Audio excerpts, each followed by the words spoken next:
at Wrigley Field today. It's a Hyundai leadoff man on WGN Sports, and it's Kerry Wood Appreciation Day here at the ballpark. Wood, one of 14 players in Cubs history to appear on 4 playoff teams. Two-time National League All-Star, pitched in the postseason 5 times, and was the Rookie of the Year for that 20 strikeout game back in 1998. We'll talk with Kerry a little later. The leadoff man brought to you by your Chicago and Northwest Indiana Hyundai dealers. Check out the award-winning Hyundai Sonata at myhyundaichicago.com. The ceremony coming up.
Brought to you by your Chicago and Northwest Indiana Hyundai dealers. Check out the award-winning Hyundai Sonata at myhyundaichicago.com.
Chicago and Northwest Indiana Hyundai dealers. Check out the award-winning Hyundai Sonata at myhyundaichicago.com.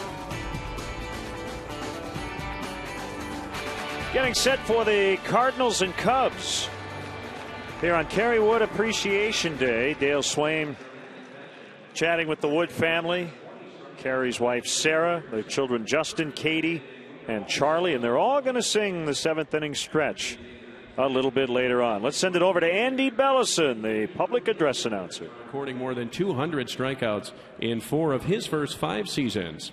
He became the fastest pitcher to reach 1,000 strikeouts in Major League Baseball history in both games and innings pitched. Kerry pitched a total of 16 years in the Chicago Cubs organization, making the National League All-Star team twice and appearing on 4 postseason teams with the club. In June of last year, Kerry and his wife Sarah founded the Wood Family Foundation, a nonprofit organization that works to improve the lives of children in and around Chicago, while also inspiring others to join them in their mission of giving children the resources they need to succeed. He retired this past May with the 3rd most strikeouts in team history and is only the 4th pitcher in club history with 12 or more seasons with the franchise. He's been a staple within the Cubs organization and synonymous with the city of Chicago for well over a decade. His tireless work ethic, his perseverance through tough times, and his commitment to bettering his community are all wonderful reflections of the organization that loves him so dearly. To help celebrate this special day, the first 20,000 fans at the ballpark today received a commemorative Kerry Wood poster, courtesy of Advocate Healthcare. We'd like to thank Jim Skogsberg, President and CEO of Advocate Healthcare, for making that happen. Additionally, Governor Pat Quinn has declared today Kerry Wood Day in the state of Illinois, and Mayor Rahm Emanuel has declared today Kerry Wood Day right here in Chicago. Joining us on the field to honor Kerry and present some gifts from the Cubs organization are Cubs owners Tom, Laura, and Todd Ricketts. Ladies and gentlemen, joined today by his wife Sarah and their kids Justin, Katie, and Charlie, let's hear it for Kerry Wood.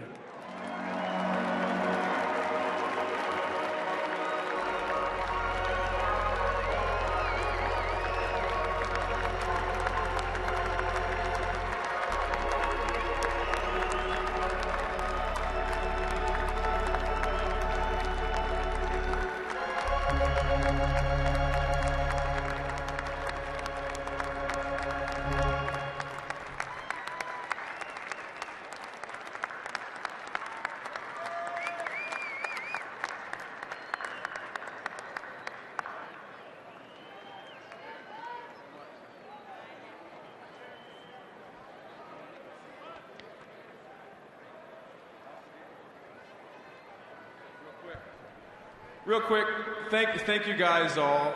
Thank you to the Cubs family for this wonderful day for my family. I was fortunate enough for 14 plus years to call Wrigley Field my home.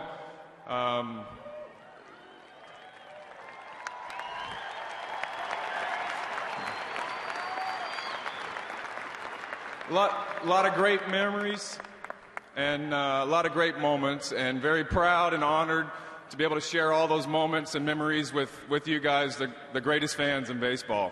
Thank you very much.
field for this very special day. He and Kerry Wood very close.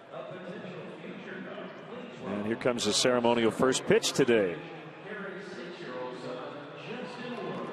There's Justin, 6 years old, and he'll throw out the first pitch to his dad. Just a bit inside. So we're set for Cubs baseball. The Cubs hosting the St. Louis Cardinals on WGN. Next.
From Wrigley Field in Chicago on Kerry Wood Appreciation Day. And we're set for Cubs baseball on WGN Sports. The Cardinals and Cubs will wrap up the season series, and it's a rubber match today. And we welcome Cub fans from all over the country watching on WGN America, America's home for baseball. Great to have you with us. Bob Brenly and Len Casper with you. Nice ceremony. We'll talk with Kerry Wood and his entire family after the seventh inning stretch today. But on the field today, the Cardinals 2.5 games up in the wild card. It got down to a game and a half, but they came back yesterday with a win. Well, that's kind of what you expect from a team that's involved in a pennant race. Carlos Beltran has been struggling at the plate recently, but took a 97-mile-per-hour Carlos Marmol fastball down and in and pulled it out of the ballpark. Those kind of things happen in a pennant race. You expect your veterans to step up, and Beltran did. Kyle Osh for the Cardinals, Justin Germano for the Cubs. Now down to the field, God Bless America, and our national anthem. Followed by our national anthem.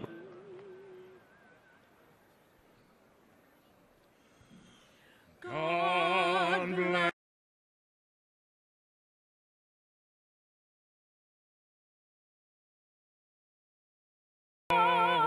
Stand beside her and guide her through the night with a light from above. From the mountains to the prairies,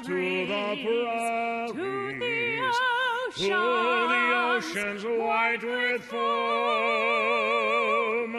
God bless America, my home, sweet home. God bless America, my home, sweet home.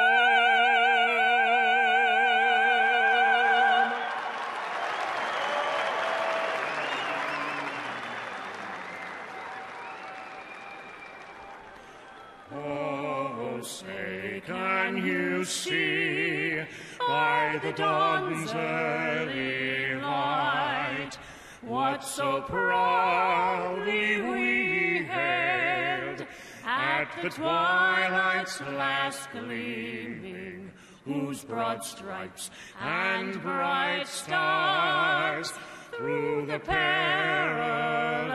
fight o'er the ramparts we watched were so gallantly streaming, and the rockets' red glare, the bombs bursting in air, gave proof through the night that our flag was still there. Oh, say does that star-spangled banner yet wave o'er the land of the free and the home of the brave.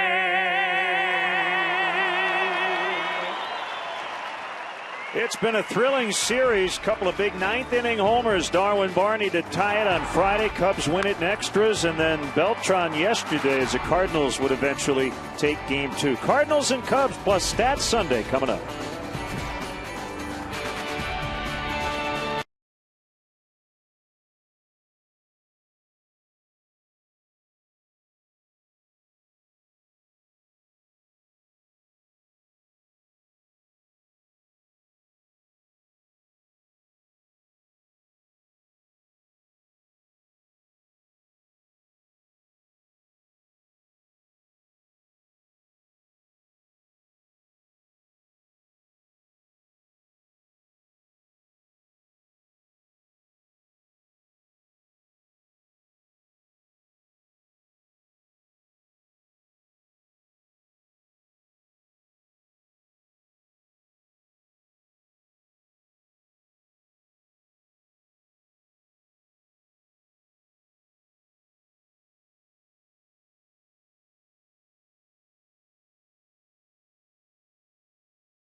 Budweiser.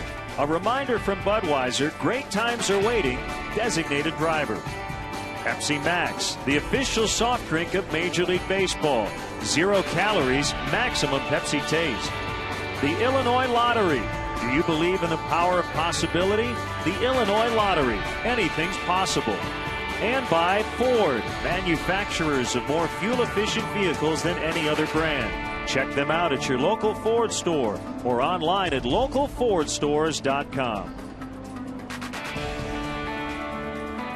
Chicago Cubs baseball in high definition is brought to you by Xfinity, your home for the most live sports.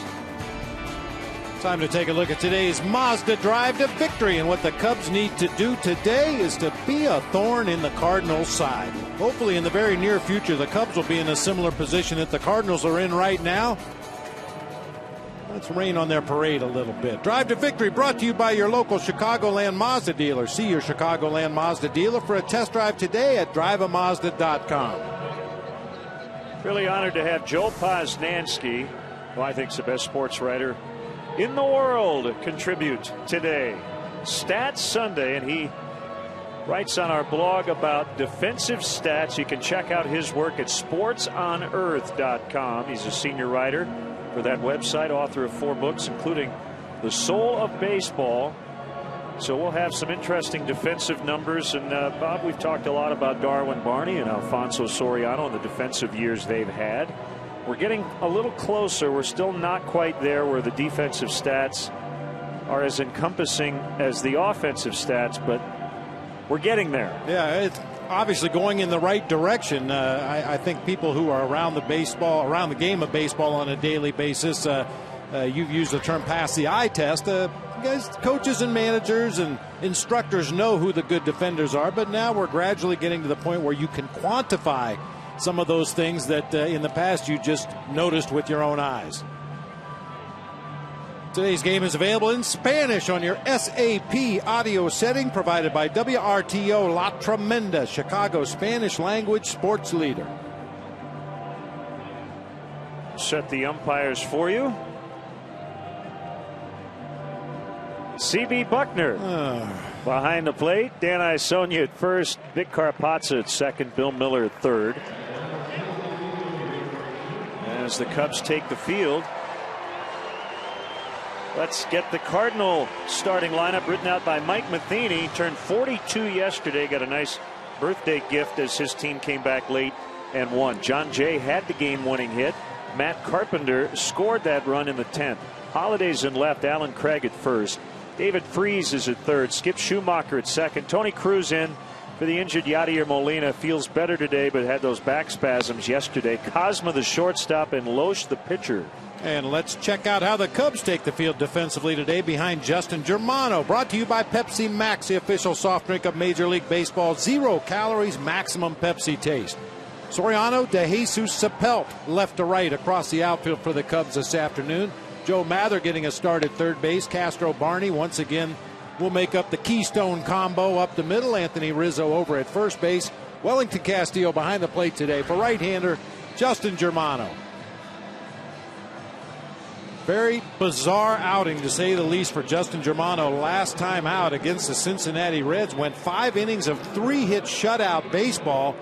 Came out for the top of the 6th and walked the first 3 batters in the inning. Was taken out of the ball game. Ryan Hannigan subsequently hit a big double to clear the bases, but had been really good up until that 6th inning. Too many walks. That's obviously the biggest issue from that last start. Trying for his first win since August 15th. He's lost his last 6 consecutive starts, and based on the innings pitched, we'll see a lot of Cubs bullpen today. He has not gone past 5 innings in any of those starts. And here is John Jay, 0 for 5 until the 10th inning yesterday when he doubled home the winning run.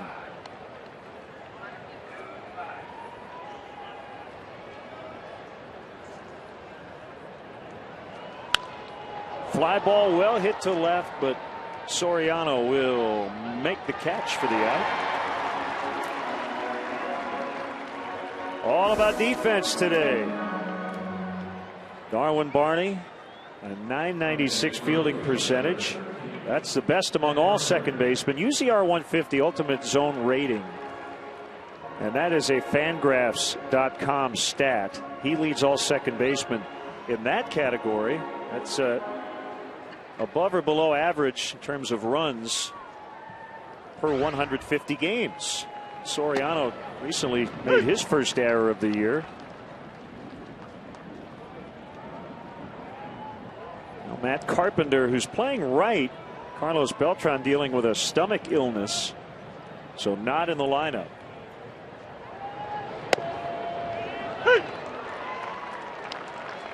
And 2 quick strikes on him. 57 degrees with a northwest wind at 8 miles an hour.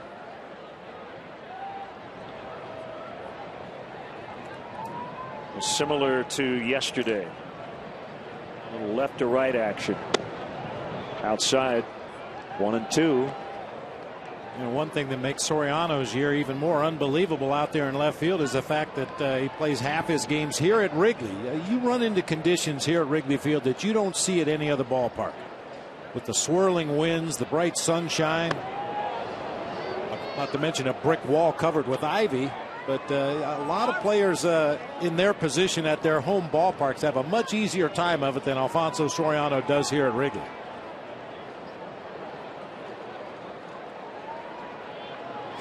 The 2-2 from Germano, and that one smacked into center for a base hit. Let's go back to Alfonso Soriano and his defense in left. He's always had a good throwing arm out there, and I think in the first few years as a Cub, that was the one asset he had in left. But his range has increased, particularly going back on balls. I think a lot of the defensive stats, a good team stat on Baseball Reference is defensive efficiency. There are many proprietary stats for Baseball Prospectus, Fangraphs. Stats LLC provides our stats. We do zone rating and the like, and I think a lot of people are a little careful about putting too much stock into those numbers. But the way I look at some of those, Bob, is your eyes certainly tell you a lot, but then you look at the numbers and they either back you up or make you question it or think about it. And I think in Darwin Barney's case, it looks like he's had one of the best defensive seasons we've seen a middle infielder have in a long time, and the numbers say that that's correct.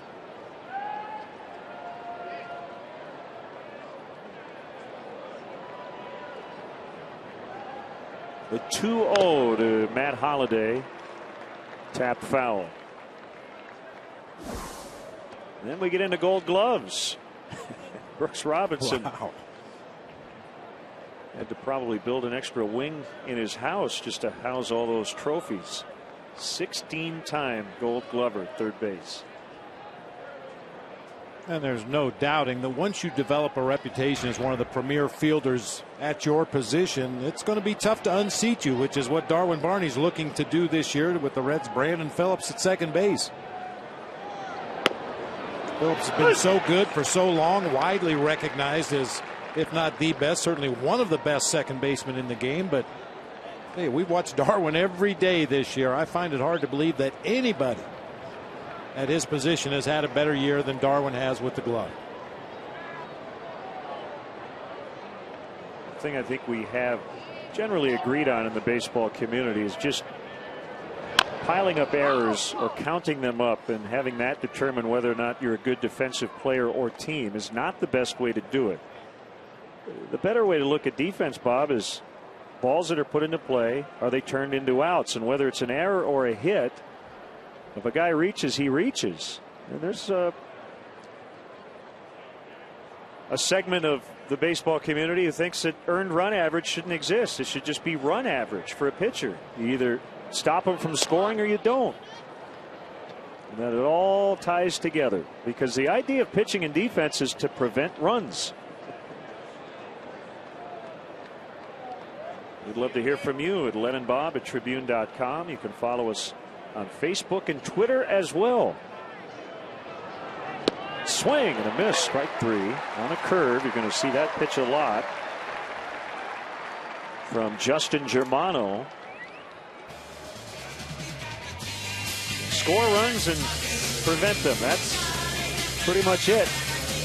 We talk about success in this game. We oftentimes make it a little more complicated than that. That strikeout is a great defensive maneuver. Well, that is true. You keep your other defenders out of the mix entirely. Especially to Matt Holliday, a guy that's really given Germano a lot of trouble in the fast. He was 7 for 14 lifetime with 4 doubles and a couple of home runs against Germano before that last at bat. Going back to your managerial days, I know you had guys who were not considered top defensive players, but you wanted to get their bats into the lineup. But I'm sure there were other days when you had a ground ball pitcher on the mound and you would sacrifice a little offense for a good glove, correct? Absolutely. Depending on the style of pitcher, Randy Johnson, a lefty with that nasty slider down and into right-handed hitters, always got a lot of ground balls to the left side of the infield. So whenever possible, we made sure we had our best defensive infielders on the left side when Randy Johnson took the mound. I think back to the days here in Chicago when Glendon Rush used to pitch. You knew the left side of the infield was going to be busy. You knew there were going to be a lot of fly balls hit to the outfield. And a lot of times fans can't figure out, well, why in the world is this guy starting today? Well, he's starting today because he's our best defensive center fielder. He covers the most ground. And we have pitchers on the mound that give up a lot of fly balls. 0-2 on Craig playing first. And he pulls that one foul. And you can bet Mather at third, Castro at short. They should be busy today against right-handed hitters with a soft tossing Germano on the mound. And not only your own pitcher determining your lineup, but also who's pitching for the other team. Does he figure to give up a lot of runs today? If that's the case, maybe I feel more comfortable going with an offensive lineup and just trying to outslug the other team.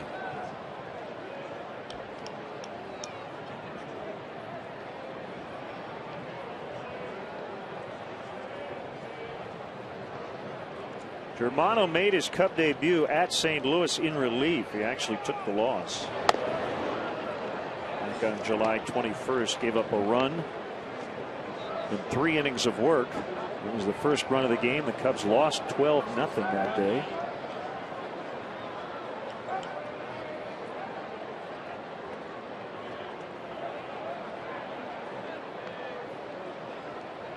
As a sign from Castillo, here he comes on a 1-2, and Craig, I think, went. No, he didn't. And Sonia made the call at first. Well, as always, we'll get another look. Very close. I think he did check that time. Yeah, Germano, he's had very little margin to work with in his last 2 starts. A loss against the Houston Astros when he actually pitched pretty well. 5 innings, gave up only 3 hits, did not allow an earned run in that ball game. But when he left, they were trailing 1-0. And then last time out, I mentioned against the Reds, he pitched well until the 6th. 3 inherited runners scored. Base hit to left. Carpenter around second where he stops.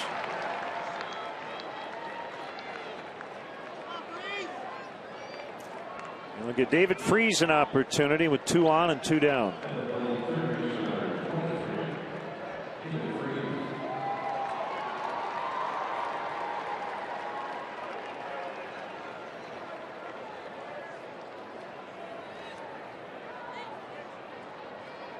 He's hitting 6 straight at a .333 clip.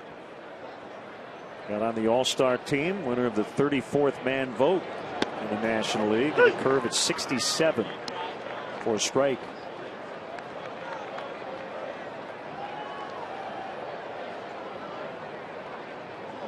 Well, you don't have to have the sign made by the time you get here, but you need all the materials. Lined to Soriano. So Freese lines out to end the inning. They strand a couple. Kerry Wood Appreciation Day. And again, we'll chat with Kerry and his family a little later on.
Pepsi Max, the official soft drink of Major League Baseball. 0 calories, maximum Pepsi taste. DeJesus homered yesterday. Look at the numbers for him against Kyle Loesch. Barney, Rizzo, Soriano, Castro hitting 5th. Castillo, the catcher, batting 6th. Dave Sapelt's in right. Joe Mather getting the nod at 3rd. And Germano bats 9th. Here's how the Cardinals will line it up defensively this afternoon. Holiday, Jay, and Carpenter left to right across the outfield. Freese, Cosma, Schumacher, and Craig third to first across the infield. Tony Cruz filling in for Yadier Molina behind the plate. His 27th start behind the dish this year. And he'll be catching pitches from right-hander Kyle Loesch. Loesch, a 29th round draft pick of the Cubs in 1996. Never did pitch for the big league team. He has put together a career year, to say the least. Leads the majors in winning percentage. He's 15-3. Making his team leading 32nd start.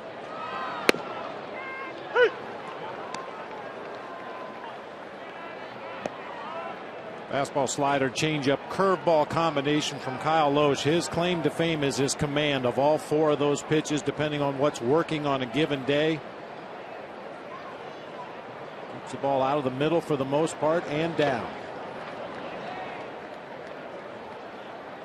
Jesus with a home run to right in the ball game yesterday, and the conditions would say he might be able to hit another one today.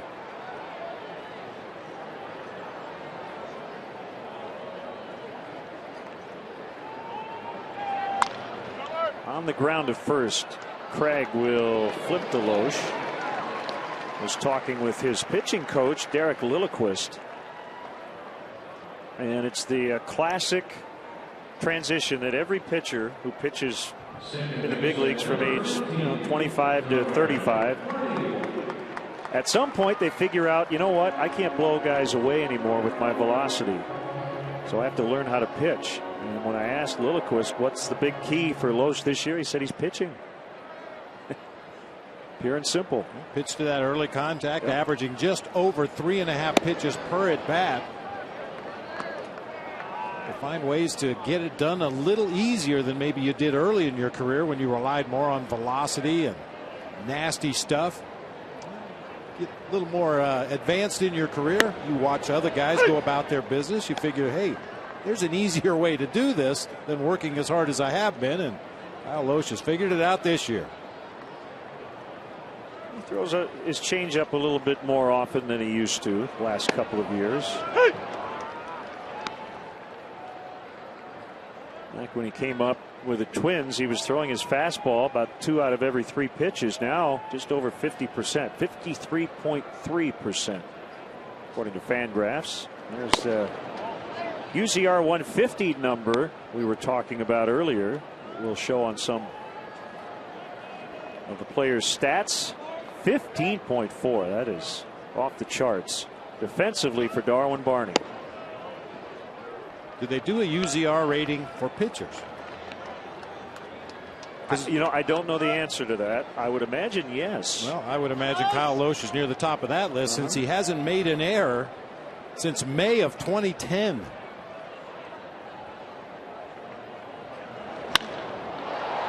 Center field. John Jay will get to the spot.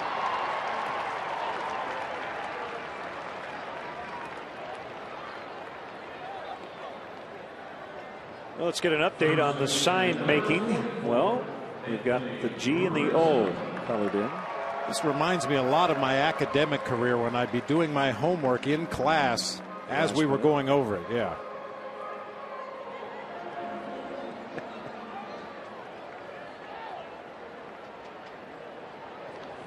Better pick up the pace a little bit, buddy. I want to. That is the Bob Ross of baseball fans sign making. It was a big hand.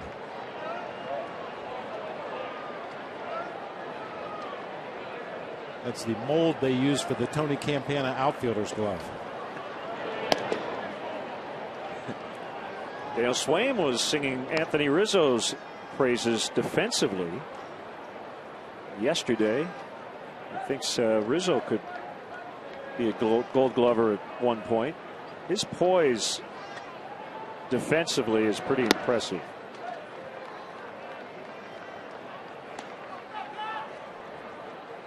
There's a checklist on a lot of plays as a first baser. There's a checklist. Okay, runner at first, runner at third, ground ball hit to me.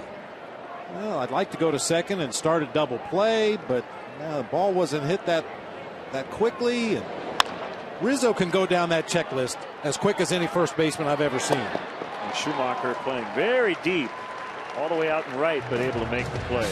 They go quietly in the first.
Wide agent serving the area for 33 years. Contact Jeff at jeffbook.com. Nationwide is on your side. Joe Posnanski on defense.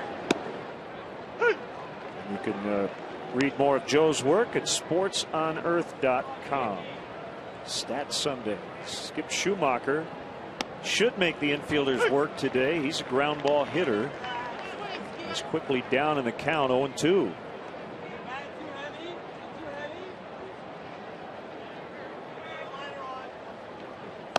That's high. The other thing about scouting reports and what pitchers are and what hitters are, Schumacher's a guy you might actually want to elevate the ball. There's certain guys like Juan Pierre, Tony Campana, I think Schumacher fits. They're ground ball hitters. Get them to try to muscle up and hit the ball out of the ballpark. He only has one home run.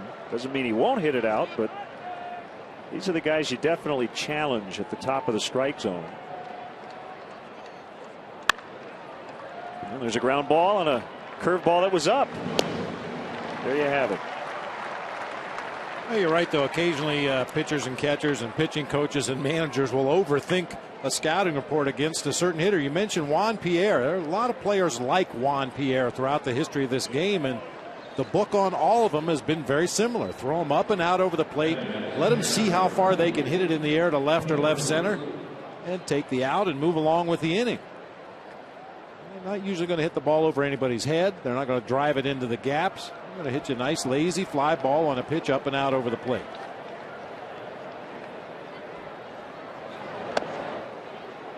Up and in on Tony Cruz. Again in for Yadier Molina, who had to lead late after trying to avoid a pitch. He tweaked his back.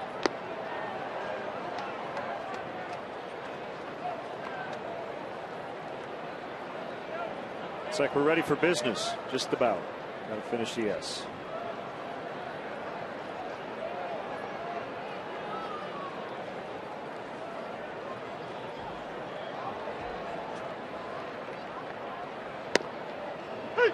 Sinker at 84 for a strike.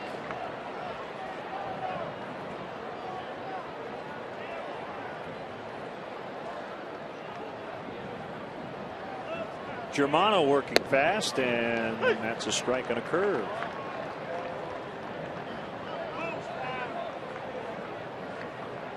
We talked about this in Germano's last start against the Reds. I think it's very important for him to change speeds on that slow curveball. We've seen him throw them as slow as 66 miles per hour. Occasionally he'll get up into the low 70s.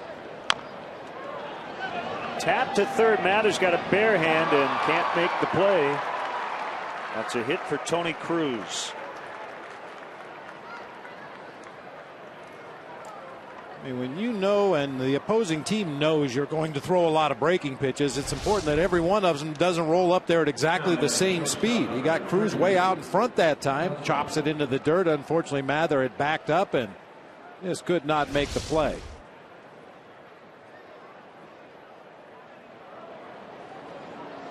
I think that's a good example of where some of the defensive stats get a little tricky. There was a ball hit into Joe Mather's area that did not turn into an out, but obviously a very difficult play as he was back and really had to make a barehanded play, and then there was still no guarantee he was going to get him.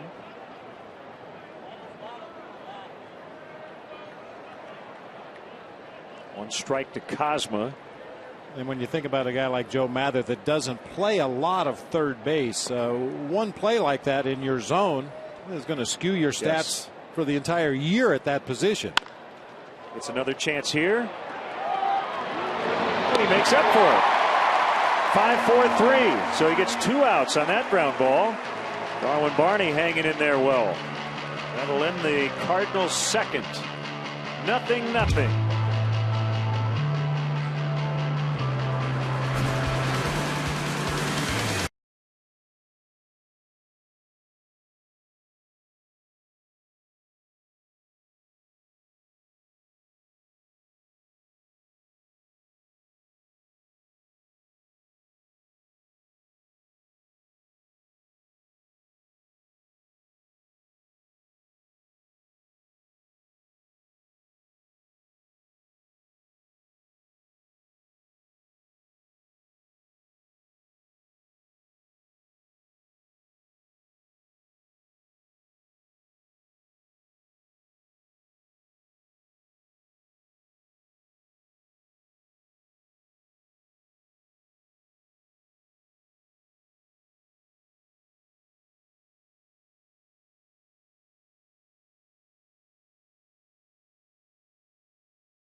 Cubs are wearing, then text Marquee to 88019 right now for your chance to win an authentic game-worn jersey from the Cubs. And be sure to go to Cubs.com/authentics for more authentic Cubs memorabilia. Soriano leading off in the second. That's tap foul.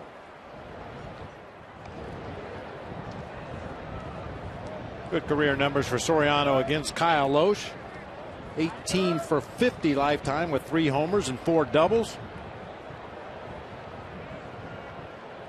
Offense and defense this year. Two-way player.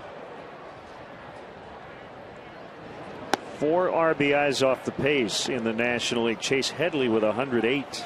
Ryan Braun 107. Soriano tying his career high with 104 knocked in.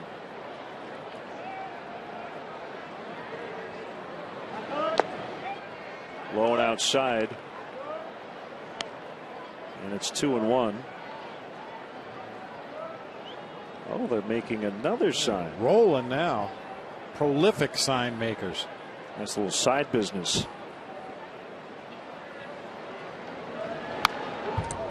Kyle Loesch was the Cardinal opening day starter because Chris Carpenter began the year on the DL, and he took a no-hitter into the 7th in a 4-1 win at Miami in the first game ever at New Marlins Park.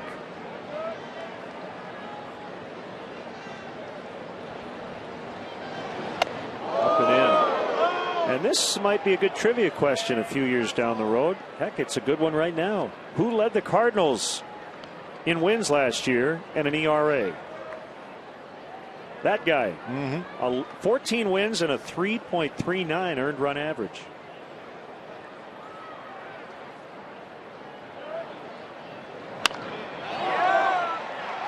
Oh, what a play, just to knock it down, and Cosma can't get it.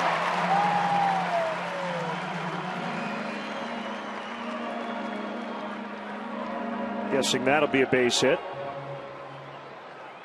Cosma had to go a long way up the middle of the field. You see where he's positioned.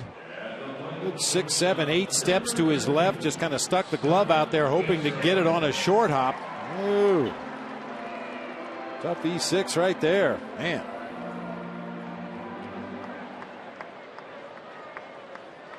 That ball was a little closer to him. I could see that maybe a misplay, but moving that far to his left, it was going to take a miracle play to get that one.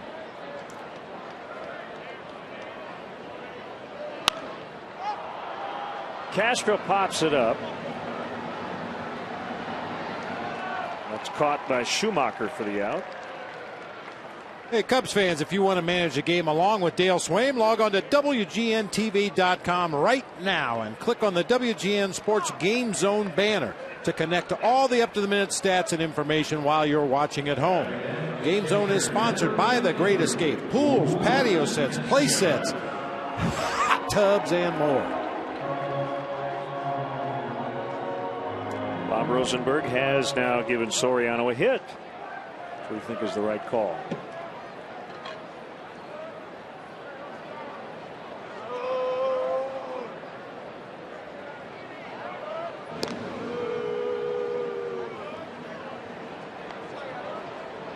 You mentioned the absence of Chris Carpenter. Kyle Loesch took the opening day start, proceeded to go 4-0 with a 1.62 ERA in the month of April. Lance Lynn 4-0 with a 1.33 in April. Jaime Garcia 2-1 with a 2.78. The rest of that rotation really picked up the slack in the early going this season. And Loesch has just done it all year. He was undefeated in the month of July and August combined, a perfect 7-0.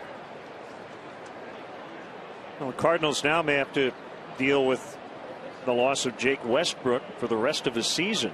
He's been battling an oblique issue and had to cut his bullpen short yesterday.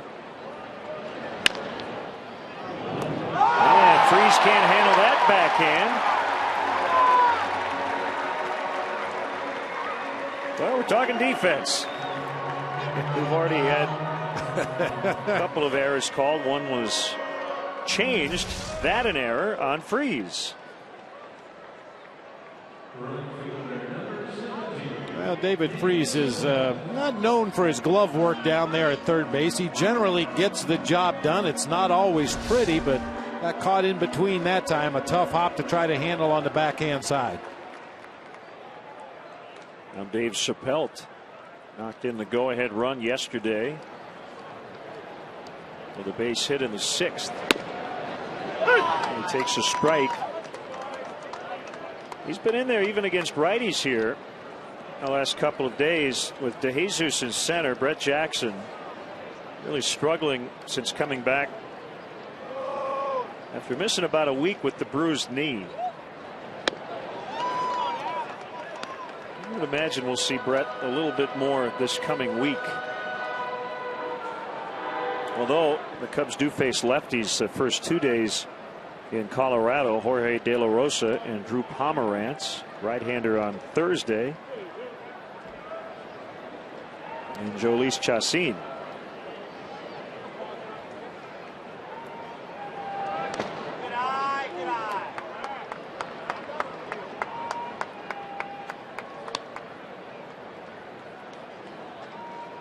Pretty big shoes to fill defensively for Tony Cruz anytime he's in there for Yadier Molina.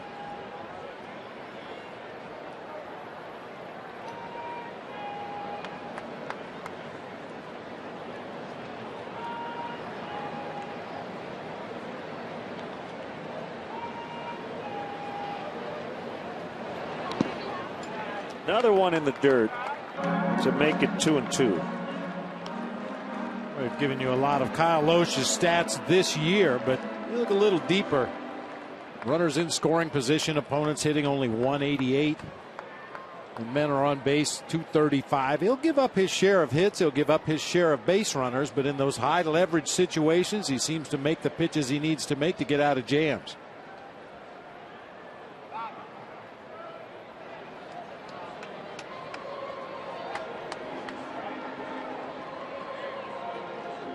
Loesch listed at 6'2", 210, 33 years old, born in Chico, California.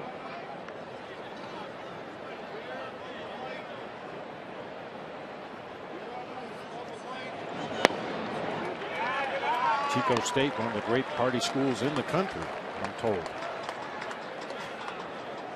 So you're told. Yeah. He was sent from the Cubs to the Twins in the Rick Aguilera deal. Rick Aguilera and Scott Downs sent to the Cubs in May of '99.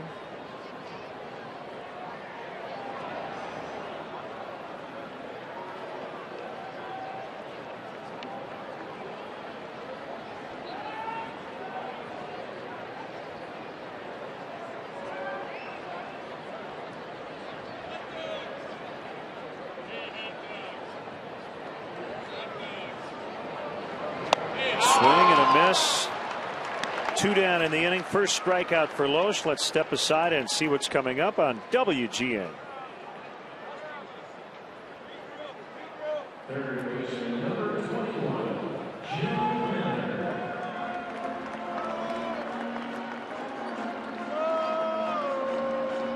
Former Cardinal Joe Mather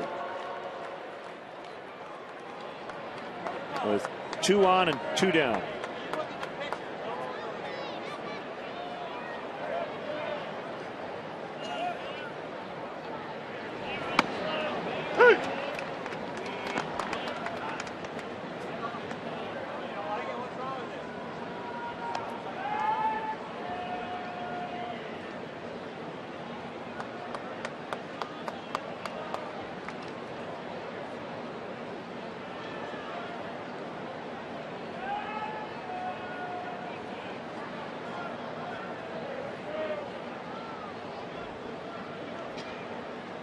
Kick in the 0-1 delivery on the outside corner. That's a pitcher's strike all the way.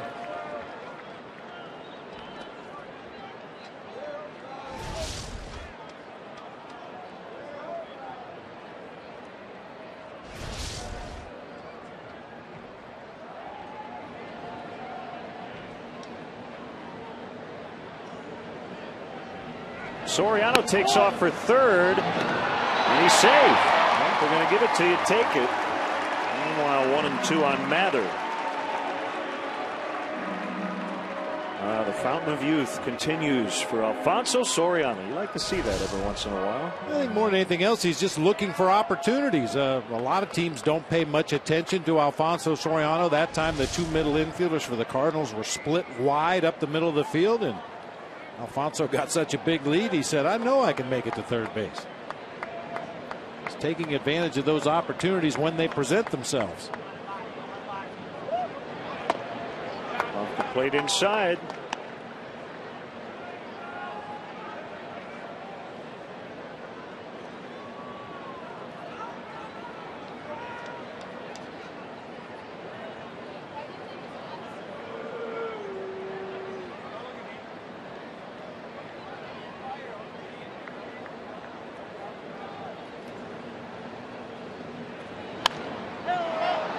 Popped him up. And back out of play. Hey, a reminder, September is World Alzheimer's Month. 35 million people and their families are affected by dementia. And to find out how you can help or get involved and raise awareness, Visit alz.org. alz.org.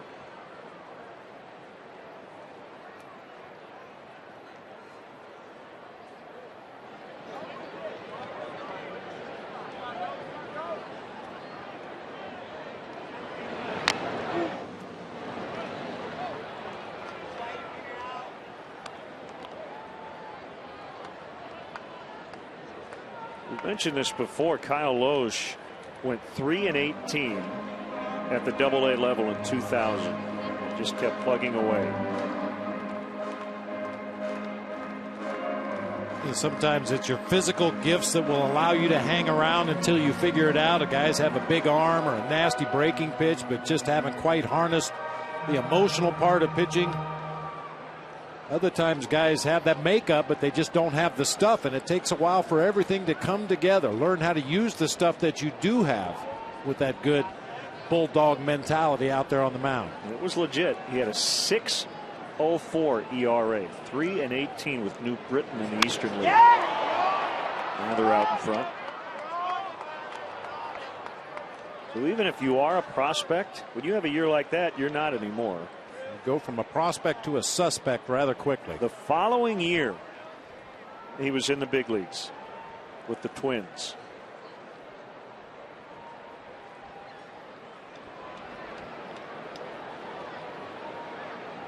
He's already tied his career high in wins and has only lost 3 times all year. Just outside, maybe low. 3-2.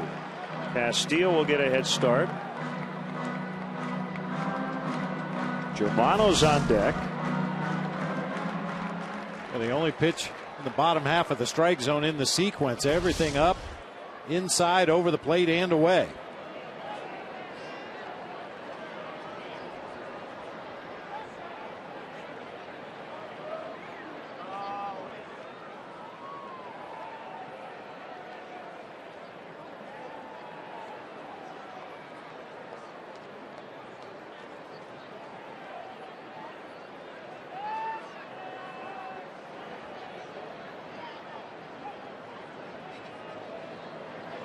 Castillo, and that one in the dirt to load him up.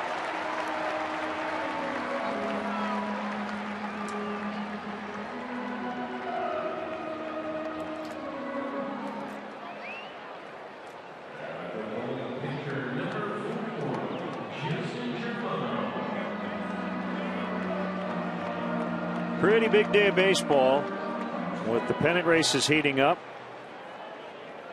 Tigers are now within a half game of the White Sox in the American League Central. Detroit playing a doubleheader against Minnesota, trailing in the 7th 5-2 in game 1.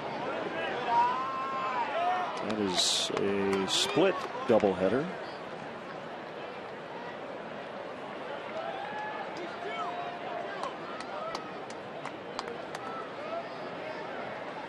Cardinals' closest pursuer, the Brewers, leading at Washington 2-0 in the 4th. Milwaukee 2.5 out for that second wild card.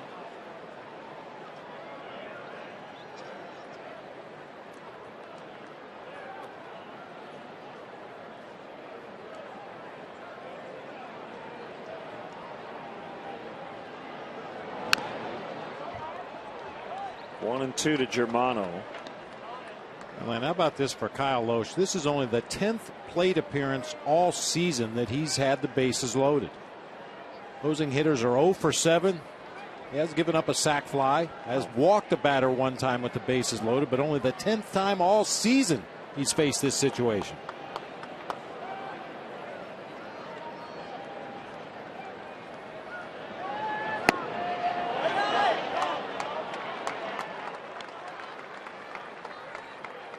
Well, teams clinching division crowns yesterday. The Reds have clinched the Central. The Giants clinched the West.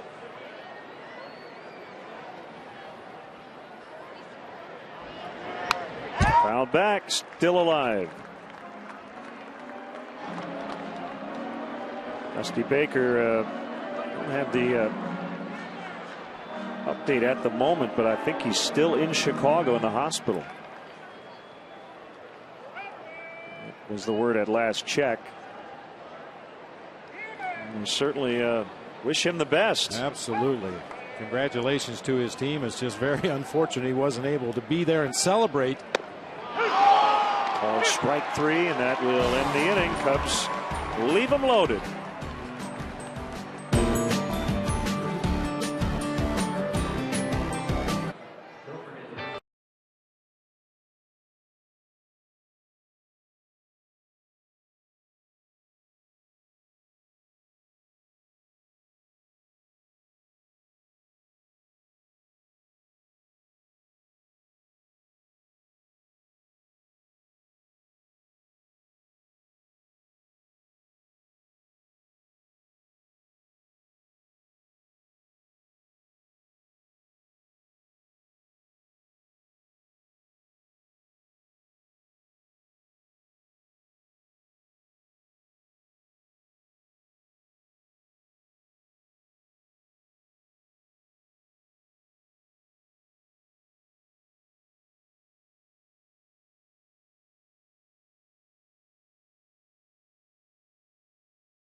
America know that during every Cubs home game this season, if you go to channel 780 or high def channel 1780, you can see a special multi-view presentation that shows you all of our different live camera angles right here at Wrigley Field. It's pretty cool. So if you want to direct the game along with Skip Ellison, give a look to AT&T Uverse channel 780 or high def channel 1780. Well, it's great to have with us Wally Hayward, the Cubs Executive Vice President, Chief Sales and Marketing Officer, and the big announcement of the 28th Annual Cubs Convention coming up January 18th, 19th, and 20th at the Sheraton Hotel in Chicago. How you doing, Wally? We're excited. Can you believe it? 117 days. I had the guys counted out today. And, you know, it's always a great time to talk Cubs baseball because it'll be about 4 degrees. And we usually get a little snow that weekend, and that's a perfect time to think about spring and summer, right? Well, it'll be great. The Sheraton is going to be a lot of fun. It gives us a chance to really kind of relook and reinvent the different things that we're going to be doing for the Cubs convention. You know, our fans come not only locally here, and it's their staycation in the middle of January, but people all across the country that are coming in. And with the Sheraton right there on the river in Columbus Drive, it'll be a great location. You're close to Navy Pier, all the shops and restaurants, and a lot of fun for our fans. It's play by Castro to get Kyle Loesch. There it is.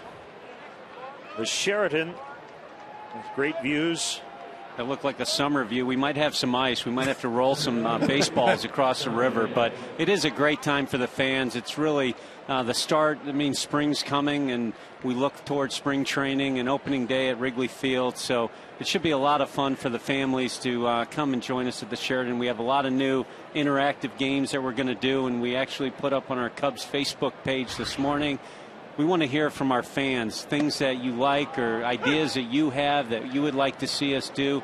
We really want to hear from you. We've got this great 40,000 square foot space. So we're going to have to do things differently. It's going to have a lot of energy in that room compared to, you know, a lot of the different rooms that we had in the past. So we're excited to bring new interactive games for the kids. And obviously they all love meeting our players, all the current guys and the coaching staff and our Hall of Famers and Cubs greats that'll be there to interact with the kids and get autographs.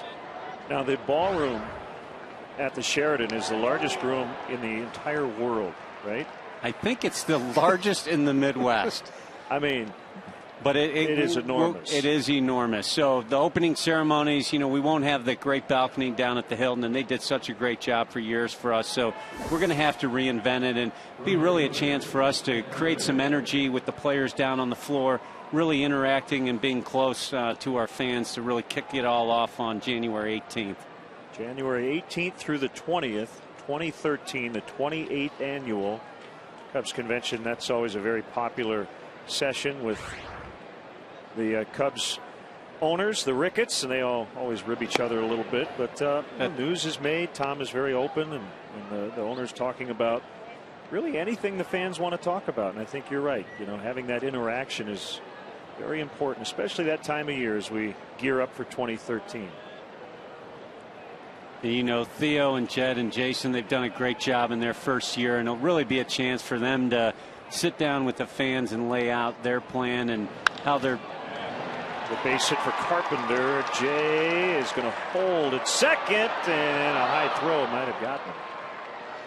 So it's a great way for the fans to really get close to our baseball guys, and they've done a great job, and really looking forward to what's in store for us next season. And you see Rizzo and Castro and Barney and Samardzija and these young kids coming up, and they're building the foundation the right way. And as a fan, it's great to see, and I know you guys are excited, and we hear every day at the ballpark how excited our fans are about the future. And we have some other young kids coming up through the minors, and not sure who's going to be there yet in January. We're going to have to show them the pictures like you did of the Sheridan in the summer to convince them to leave Arizona and the Dominican. But we will have those young guys up there, and it's a great chance for the fans to get close to them. There's Matt Holliday, 2 on, 1 out. No score in the third inning. Kerry Wood Appreciation Day here at Wrigley Field. And once again, the Cubs convention coming up January 18th, 19th, and 20th.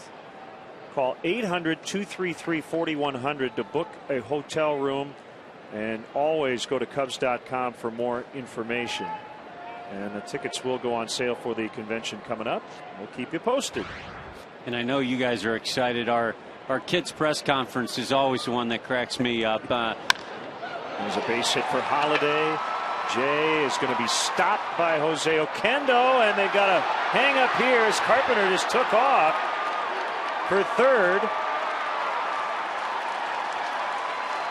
I'm not sure where he was going, but John Jay was stopped by Jose Oquendo. There was no hesitation on Oquendo's part to put on the brakes, but Carpenter just rounded second and kept on going to third. So break for the Cubs. Oh, a big time break. We talk about playing this game with your head up, especially running the bases with your head up so you know what's going on in front of you. One of the cardinal mistakes of the game. DeJesus comes up firing to home. Rizzo in a good cut position. You can see in the back of your picture there. Carpenter just out of control, sliding head first into third base while John Jay is standing there. The runner who was already at the base is entitled to the base, so Jay will stay. Carpenter will head back to the dugout. So 2 outs, and it's Alan Craig. Wally, you were talking about the kids' news conference. Yeah, I'm sure the kids will ask a question about that play, but you never know what you're going to get, and that's the fun thing for our current guys and even our Hall of Famers is hearing what the kids are interested in. That one just missed on a curve. Most of it's usually non-baseball related. What's on your iPod? What's on your iPhone? What's your favorite movie? How do you like your butter, popcorn? It's all in fun, but it keeps our guys on their toes, and I know the families love bringing their kids out for that one. And there's a strike on Craig. And I think it's safe to say, talking about the location of the Sheridan, that there may be an event or two or opportunities to do some things in and around the hotel. I know Kerry Wood had a charity event last year, may do that again right around convention time. So Chicago is really the place to be that entire weekend, isn't it? Well, it's going to be great. I mean, nothing really is going on in January. Hopefully the Bears are still in it. But if you want to come out and have your staycation in downtown Chicago, it's a lot of fun. And it will be nice having the movie theater, the bowling alley, Navy Pier, the stores. I know my wife, she doesn't like being cooped up in the hotel all weekend, as probably your wife. So they'll be out shopping Michigan Avenue, and it's just a great location to enjoy not only the Cubs convention, but downtown Chicago. 1-2 as Germano tries to get out of this inning. Cardinals have had a lot of chances for big innings this weekend, but Cubs pitchers for the most part have made big pitches when needed.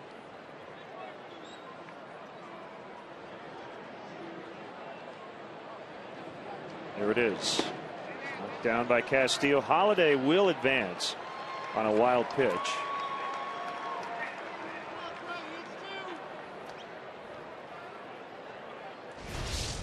Pretty good block that time by Wellington Castillo. Just a better read down there at first base by Matt Holliday. Saw that curveball headed for the dirt, immediately broke for second base.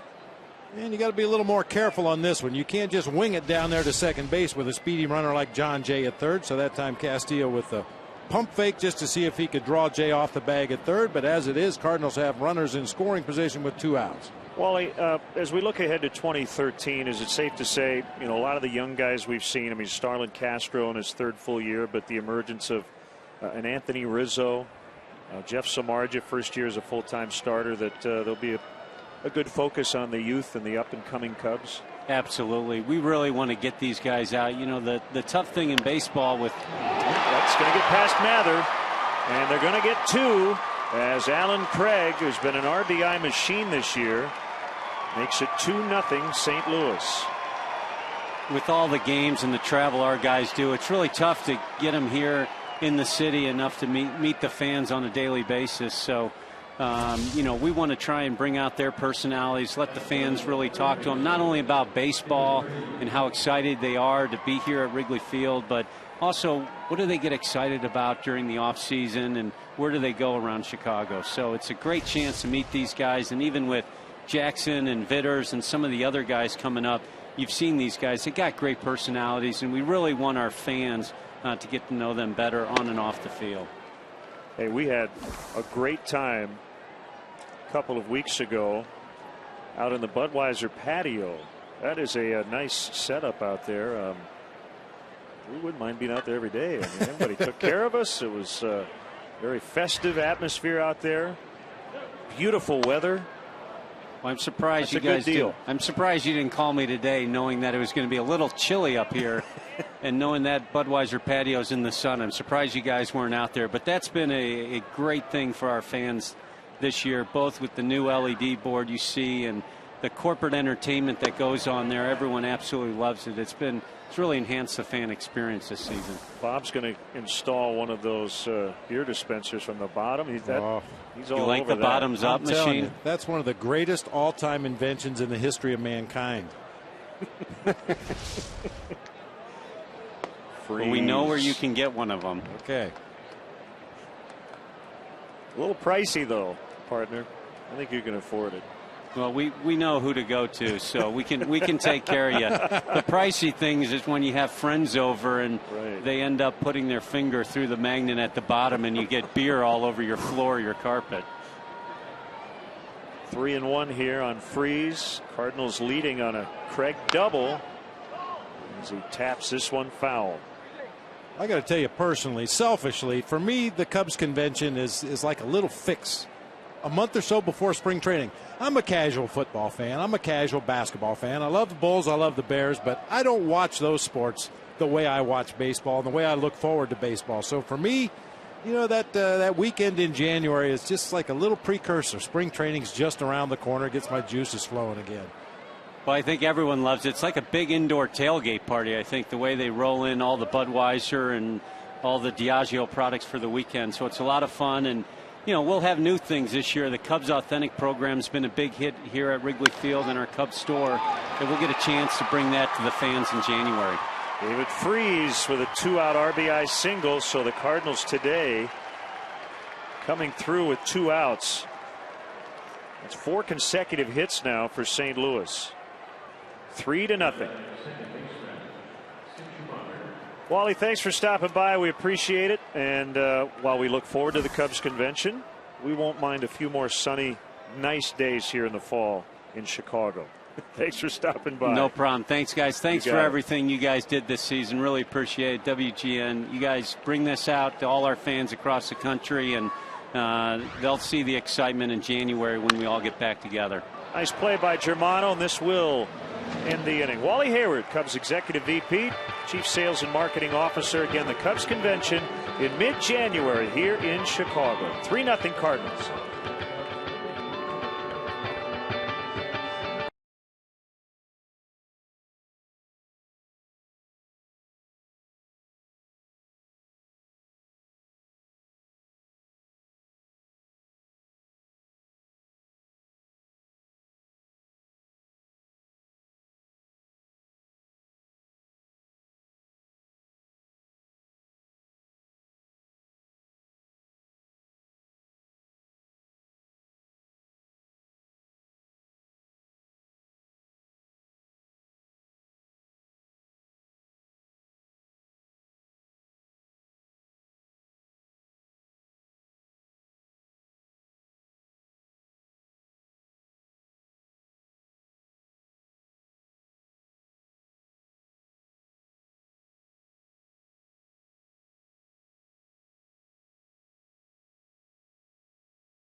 GN is brought to you by Bud Light Lime-A-Rita, the ready-to-drink margarita with a refreshing twist of Bud Light Lime.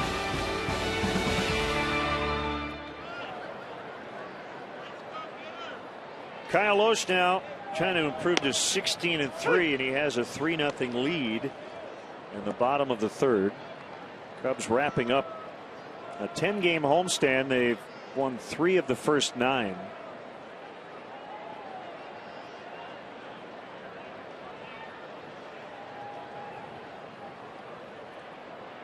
And the 0-1 to DeJesus is right down Main Street, and I think David's a little upset he didn't swing at it.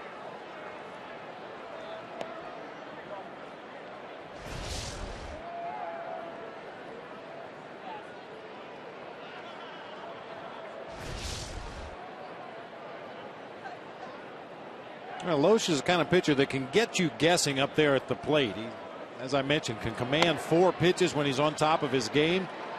That time David chases one high out of the zone. And occasionally you try to guess along with a pitcher like Kyle Lohse, which is absolutely the wrong thing to do. Want to see a Cubs game from the front row at Wrigley Field? Now you can. Visit Cubs.com. Click on the CBOE front row seats auction to bid on tickets in the front row behind home plate and along the first base line. Front row seats will be auctioned off to every game all season long. Don't miss your chance. Go to Cubs.com. Check out the CBOE front row seats auction today. I have to ask David after the game about that at bat. He rarely shows emotion like he did, and I wonder if strike 3 was affected by strike 2, which again doesn't happen that often with him. That's the mental grind of this game, isn't it? Especially on about your 620th plate appearance of the season. Just to maintain that focus pitch to pitch. Not an easy thing to do. We have highlighted David DeJesus many times this year. His approach before he gets into that batter's box, how he gets his mind in a place where he just sees pitches, recognizes them quickly, and then either swings or takes them. But over the course of a long season, occasionally it's hard to maintain that pinpoint focus every at bat, every pitch.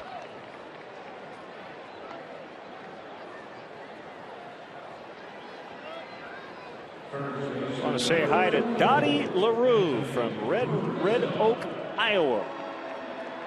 Watches every game here on WGN. Hope you're having a great Sunday, Dottie.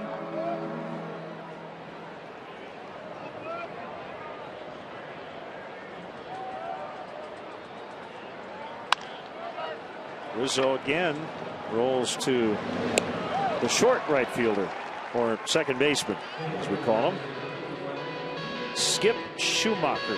Cubs go in order. The sign is done and ready for business.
For special MLB authenticated Cubs memorabilia, from game used balls, bases, and jerseys to autographed bats and photos, Cubs Authentics has the most exclusive Cubs memorabilia.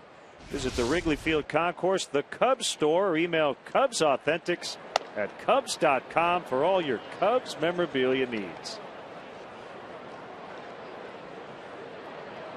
Germano gave up 3 runs, all with 2 outs in the 3rd inning as he faces Tony Cruz, backup catcher.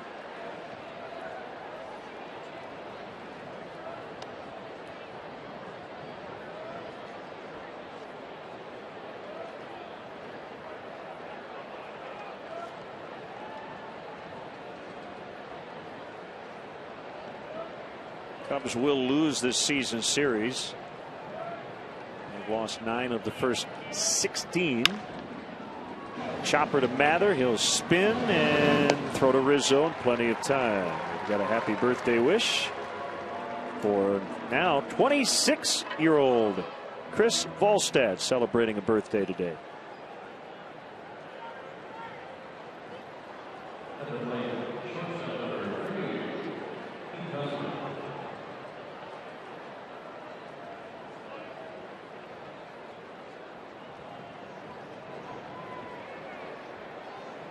After today, only 9 games to go. 6 will be on the road as Cosma parks one into left.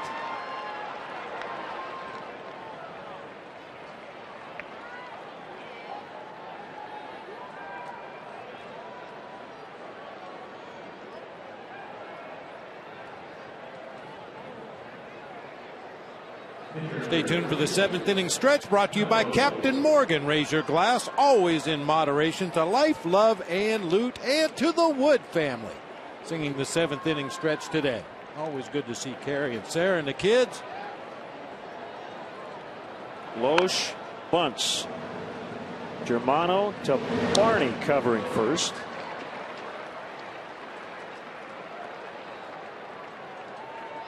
By the way, in terms of Darwin Barney, as we're talking defense today, he has a National League single season record with 137 consecutive errorless games at second base. Today would be 138 if he gets through this game with no errors.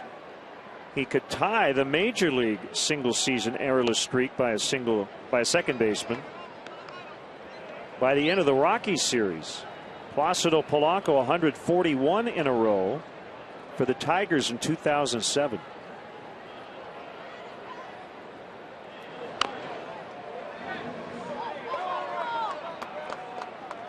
Tap foul by Jay as we continue our Stats Sunday. According to Total Zone Rating, BaseballReference.com, these are the best defensive players in history. And I don't think too many people would argue with that list. At least the fact that these guys were all great defensive players. You watch Andrew Jones at this stage of his career, and obviously he's not the same player he was throughout most of his playing career. But when he first came up in the early part of his defensive career, there were none better. Sean Smith came up with Total Zone Rating. You can read more about that on our blog. Joe Posnanski's blog feature today. At his best, Andrew Jones, just the smoothest center fielder we've ever seen. Called strike 3 to get Jay. 3-0 St. Louis.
Native Yogi Berra.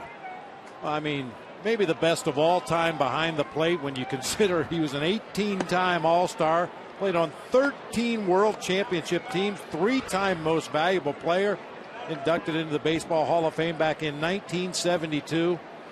I think a lot of people that aren't familiar with Yogi's playing career associate him with all his malaprops and some of his misuse and abuse of the English language from time to time, but during his playing days, he was one of the best, if not the best. Xfinity Home offers state-of-the-art features that help you stay connected to your home and family anytime and anywhere. On a 2-0, Soriano pops it up. This is John Jay.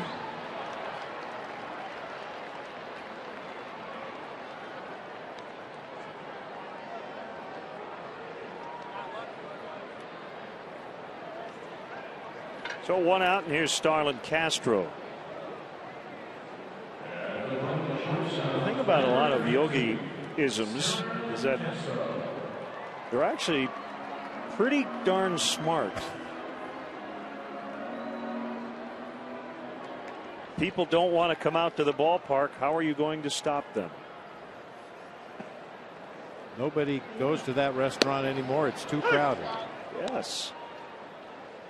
Cut my large pizza into 6 slices rather than 8. I don't think I can eat 8. You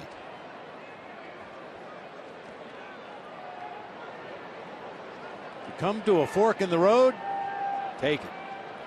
Hits from both sides of the plate. He's amphibious. As Castro with a base hit.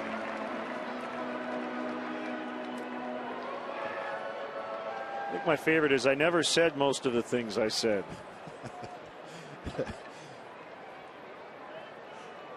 Catcher number 53. It ain't the heat, it's the humility. These are all T-shirts, right? Absolutely. You see them all. Deja vu all over again. Game isn't over until it's over. That's a clown question, bro. No, that was somebody else. Yeah. I think Little League is wonderful. It keeps kids out of the house.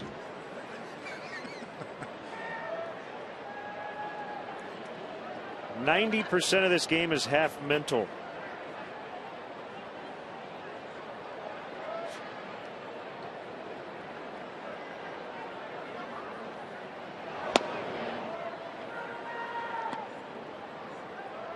You can observe a lot just by watching. Touche.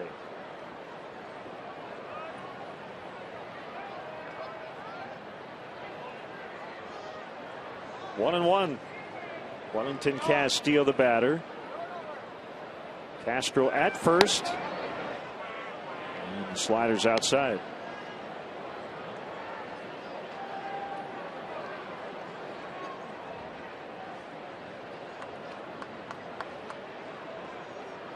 Dave Sapelt on deck.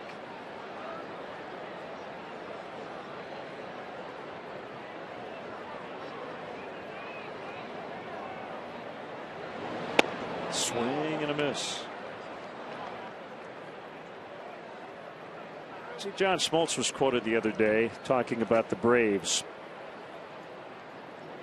That top wild card team right now in the National League. And he said it's out of the box, but I wouldn't start Chris Medlin or Tim Hudson in the one-game playoff. Said if you win that first game, then so what? Your best chance to win the World Series is line up your rotation in the division series the way you want to. That one drilled into the left field corner for Castillo. Castro's going to be sent toward the plate by Pat Listash, and he will score. 3-1. They're on the board.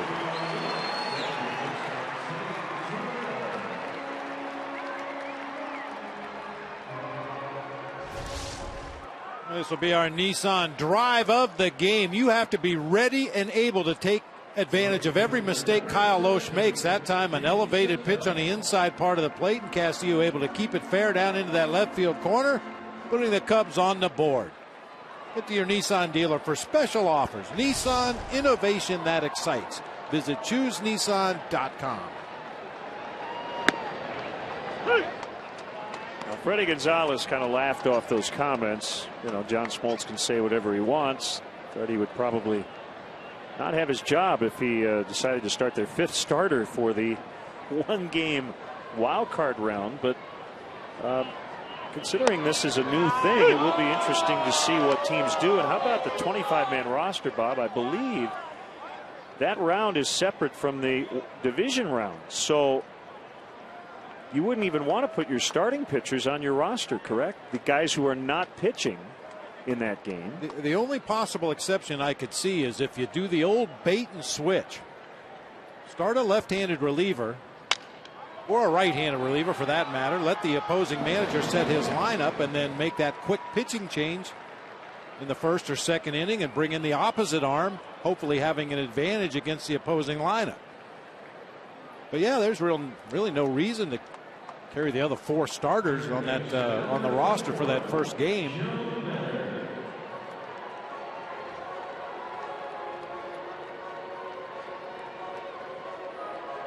Castillo at third, 2 outs, and it's Mather.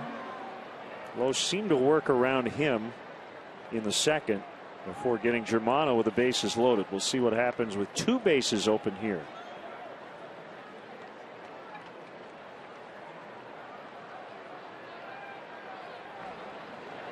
He pops it up, foul territory. Craig trying to find room. He can't. And to navigate around the tarp as well.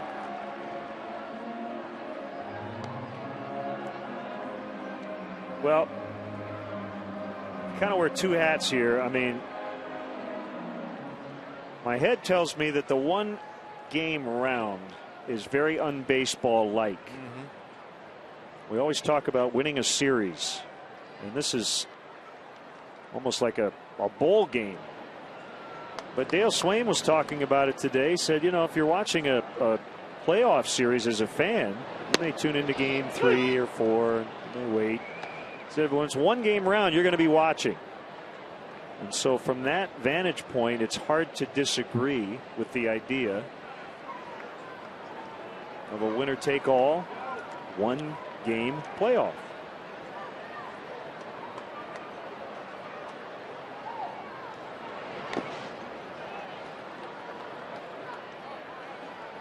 I think the manager of the winning team in both leagues in that 1 game round will love the idea, and the loser will hate it.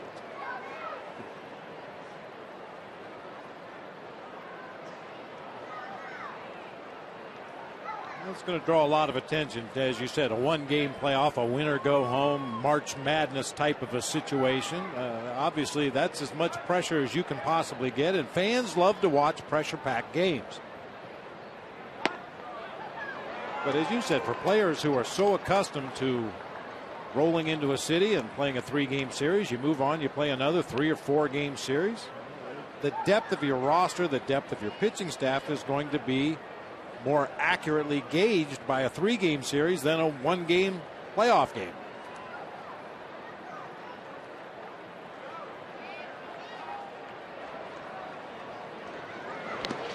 That gets by. Castillo on his way to the plate. He will score. 3-2. That's a wild pitch on Loesch. His first of the year. Wow. And when Loesch throws a wild pitch, it's usually not because he's wild. It's because he intends to throw the ball in the dirt. And that time, Tony Cruz just could not come up with it over in that left-handed batter's box. And Castillo scurries home, pulling the Cubs to within a run. Feels like this game is destined to be close. 5 of the first 8 games these 2 teams have played here at Wrigley Field this season have been decided in the final at bat. As Mather called out on strikes, Cubs get 2. They're down a run.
Muncy.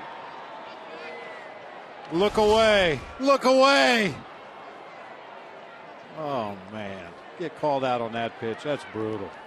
Well, at least it took 4 innings before CB reared his ugly head in the ball game today.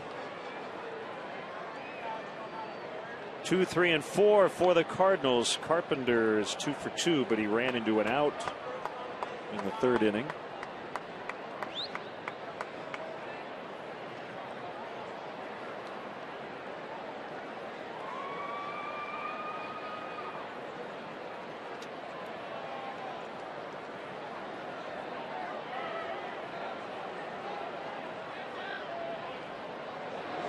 Germano trailing by a run after his team gave him a couple. Get back in it here.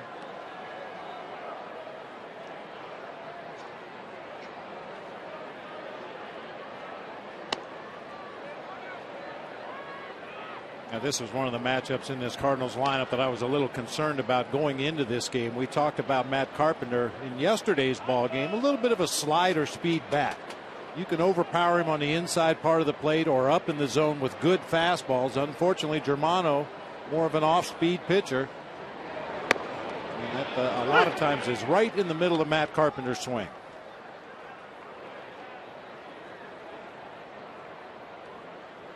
Germano's from Southern California.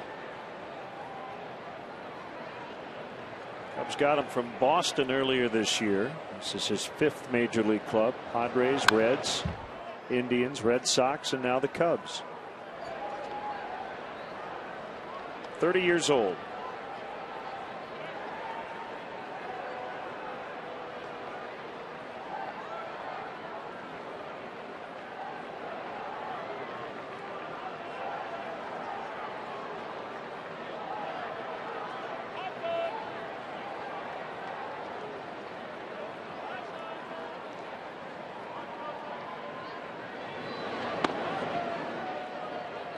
Full count, 3-2. Holiday will bat next.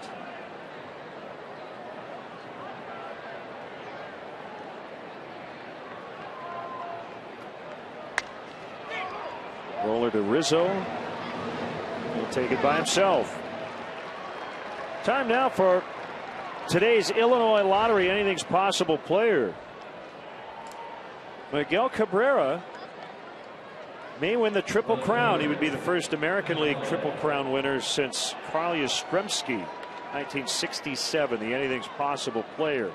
Brought to you by the Illinois Lottery, who each day make anything possible. Home run leaders in the American League. Cabrera and Hamilton lead the way with 42. The Tigers, by the way, are getting blasted by the Twins in Game 1. 10-2 in the bottom of the 8th. Holiday to Castro. 2 gone.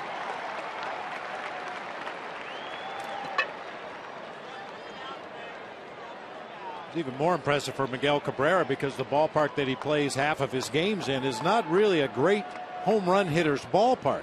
Josh Hamilton playing down at the ballpark in Arlington. Well, we know there's a jet stream out to right center. The ball carries extremely well. Not to take anything away from Josh Hamilton's numbers, but a little easier to hit home runs in that ballpark than at Tiger Stadium.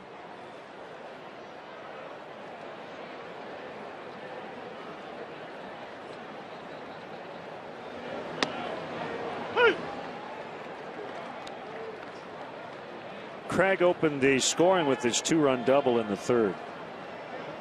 And then he would come around on the Freeze base hit.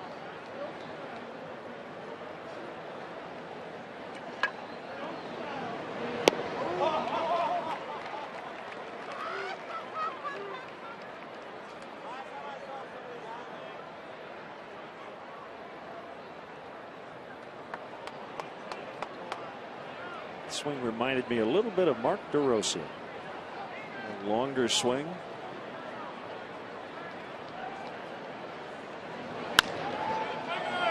Into right, and he's 3 for 3.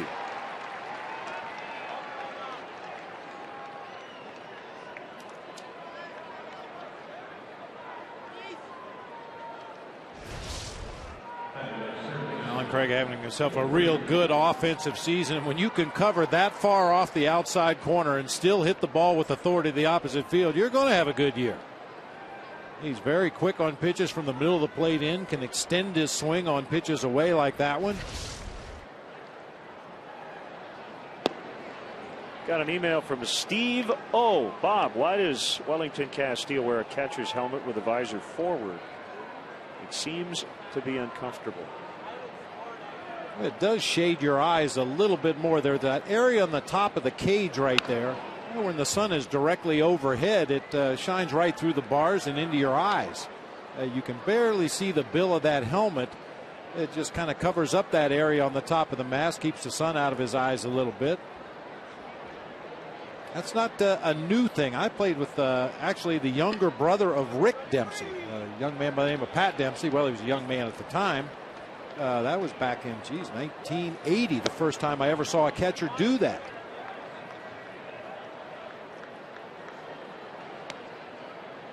Just doesn't look right. You know, catchers always, if you're going to wear some kind of a helmet underneath, usually the bill sticks out the back. Keep the rain off your neck. Why can't you have a bill on both sides? Yeah, you could. That would be the twin bill. Ooh. Look like an Elmer Fudd hunting cap. Rascally Rabbit. 3-1.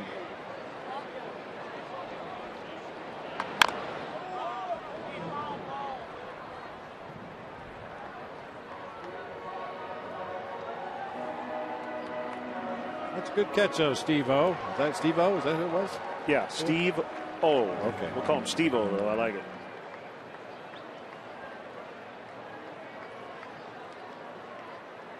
One of the ball boys today, Vincent Virgilio from Elmwood Park. Last game today. Going back and forth from the University of Illinois. Business honors. As Freeze takes a walk, Stephen and Patty, his parents, want to wish him the best.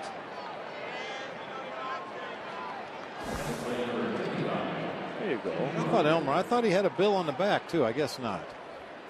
Thinking of one of his different hunting caps.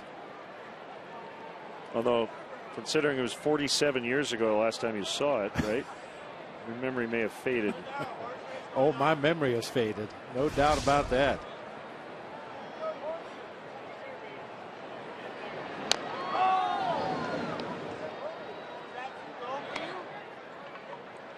I want to send out congratulations to my buddy Paul Moran,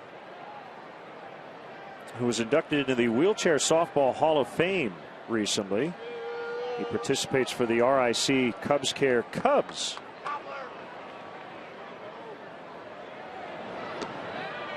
Hector Bruno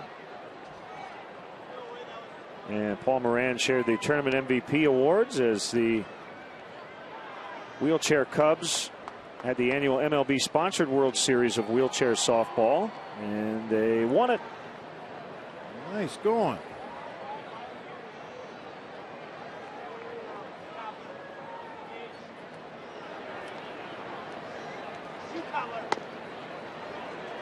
Was among the MLB sponsored teams. So congrats to the Cubs.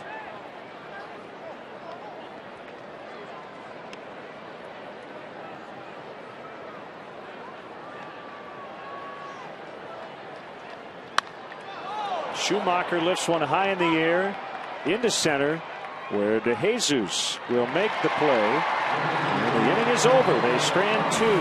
3-2 St. Louis in the fifth.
The Curious Bank, member FDIC.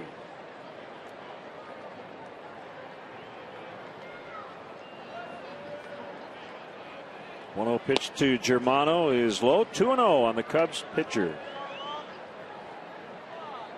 I was surprised to see Germano take this at bat, Len. He has shown throughout the year, a couple times through the lineup, is about the limit. 6 Cardinal hitters have already seen him 3 times. And trailing by a run in the ball game. I mean, this could be one of those situations, and we've talked about it a lot in the second half of the season, where Dale Swaim and Chris Bosio want to see if Justin Germano can go out there and right the ship and give the Cubs another inning or two. Not only looking to today's ball game, but looking to the future, just to see if Justin Germano is a guy that maybe you can count on to get deeper into ball games next year. Pops out to Cosma, now De Jesus.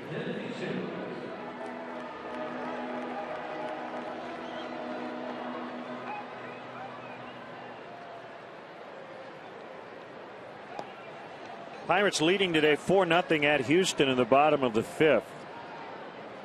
Lost again last night. They're 5th in a row.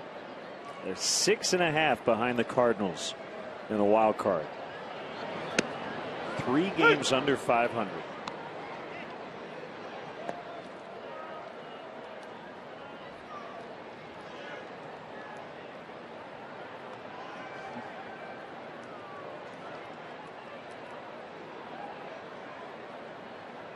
Life was so easy at that age, wasn't it?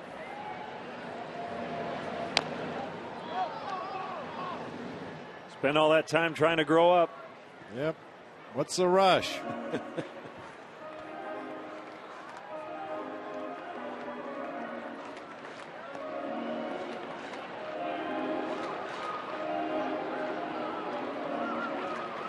Well, a wild one in New York yesterday as the Yankees overcame a 4-run deficit to tie the A's in the 13th and then won it in the 14th. Today Oakland leading 5-4 in the 7th.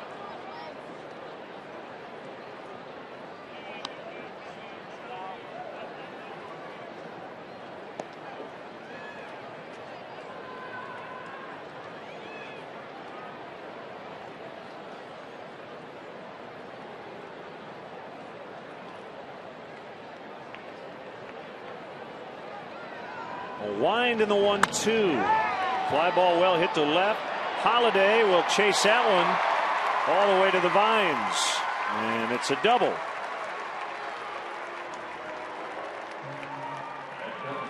Let's take a look at our Ford upcoming Cubs schedule.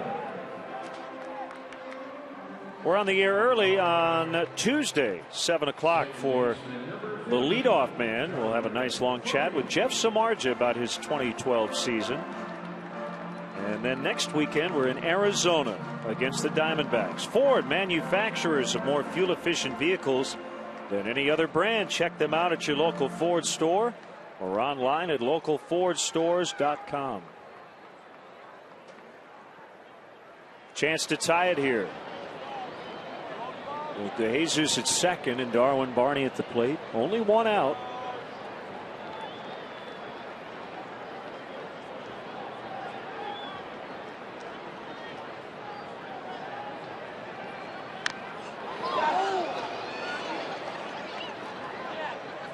The A's leading the Yankees 5-4, wrapping up that series in the Bronx, and then the A's head to Arlington for a big series against the Rangers. Now, this was the trip a lot of people were looking at for Oakland. Detroit, New York, and Texas.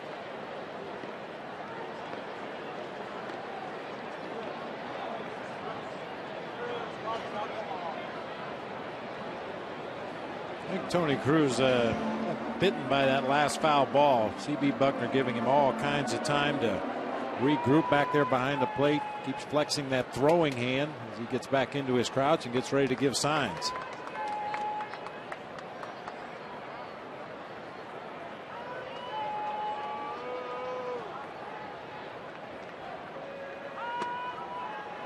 On the outside corner.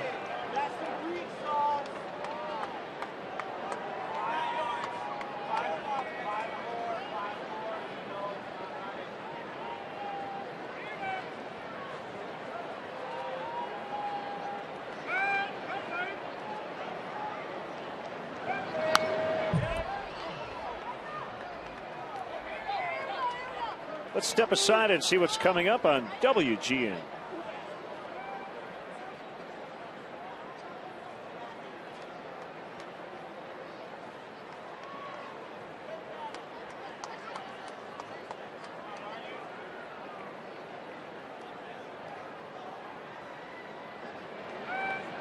Oh, 2 on Darwin Barney. It's up.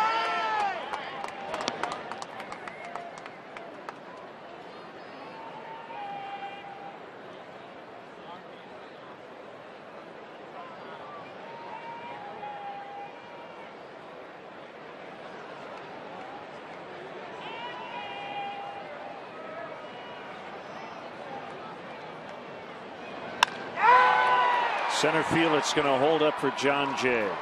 2 outs.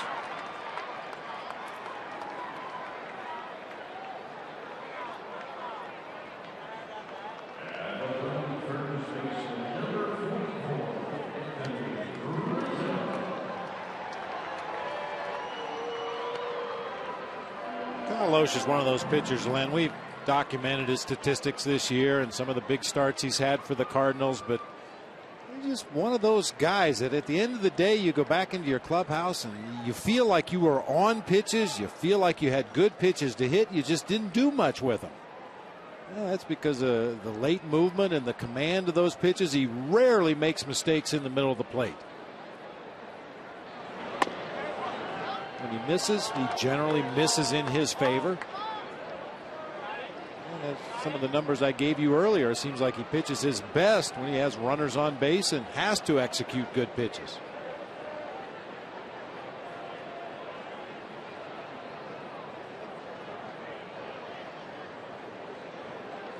Buddy Ron Santo used to call it the comfortable collar. You never felt like you were overmatched by the opposing pitcher, but you just didn't have very many good at bats.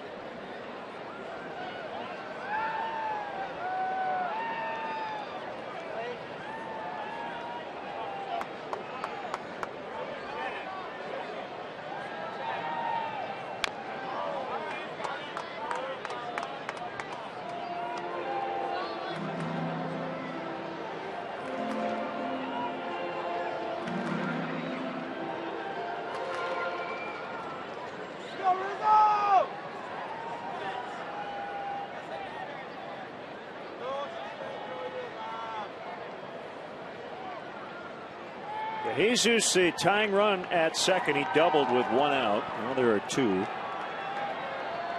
Loesch ready for a 1-2. Rizzo fought that one off. Speaking of comfortable collars, I had a few against this guy. One of our This Day in Baseball histories goes back to 1986 on this day. Our buddy Jim Deshaies, now a fine announcer for the Houston Astros, was a rookie left-handed starting pitcher, struck out the first 8 batters he faced in a game. JD.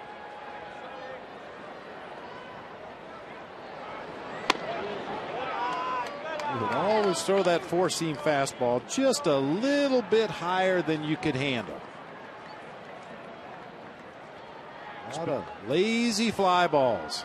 Speaking of National League left-handers, Clayton Kershaw with the hip injury, I guess, is going to pitch tonight for the Dodgers in Cincinnati. Big boost for them. Well, from what I've read, it's just a matter of how much pain he can tolerate. He's been told he can do no further damage. It's just a question of how much he can grit his teeth and go out there and pitch through it.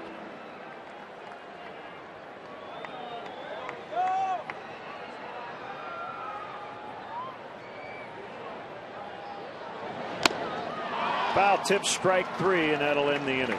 We go to the 6th in the rubber game. 3-2 St. Louis.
Donate $5,000 for every Cubs walk-off win to Folds of Honor. Find them at facebook.com/Budweiser to see how you can help support our nation's soldiers and veterans. Great to see our good friend Jimmy Farrell back at the ballpark here on Kerry Wood Appreciation Day. Jimmy was the umpire room attendant here at Wrigley Field for a long time, a quarter of a century. One of the nicest human beings we've ever met. And I know today was an important day for Jimmy to be here for Kerry Wood and his family. Absolutely. Jimmy was a big fan of Kerry's and vice versa. Jimmy's job may have been as the umpire room attendant, but his real job was to keep everybody happy here at Wrigley Field. It was always good to see Jimmy smile on his face, just happy to be at Wrigley Field. Curveball missed on Cruz. And it's 1-1. James Russell has started to crank it up in the Cubs bullpen. 3-2 they trail here in the 6th inning.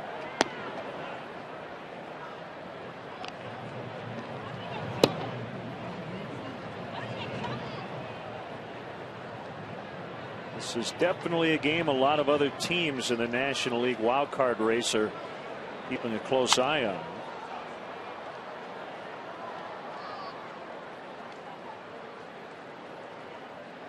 Scoreboard watching is fun. That's part of being a baseball nut. Did you hear what happened in that Dodger game? Who hit a home run in that Brewer game today? This time of the year, we spend a lot of time on the team bus. You know, hey, who won that? Who won that game? Get off the plane. Whoever can fire up their cell phone fastest. Check on the scores as Castro makes a catch. Hey, Chicagoland viewers, how'd you like to have dinner with the Cubs' Matt Garza? Just go to any Chicagoland Walgreens and look for the keyword at the Pepsi Max display. Then mail in the keyword to WGN and you could be having dinner with Matt Garza from Pepsi Max, Walgreens, and WGN.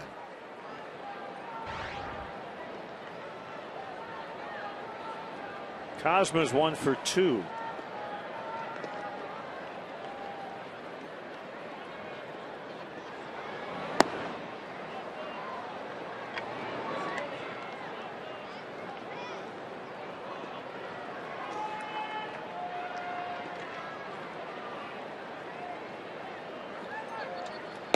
I'll never forget the last day of the season last year. We were in San Diego, Cubs and Padres wrapping up the regular season.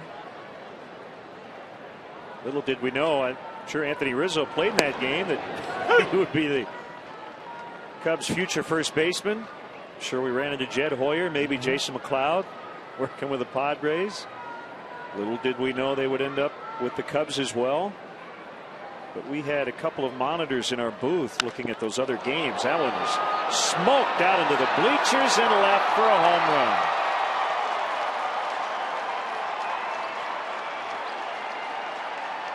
And that makes it 4-2 St. Louis on Cosma's first major league home run. I picked a good time to hit it. The wind that was blowing so hard earlier this morning has almost died down completely. Cosma with a line drive straight away left field. Congratulations, I guess.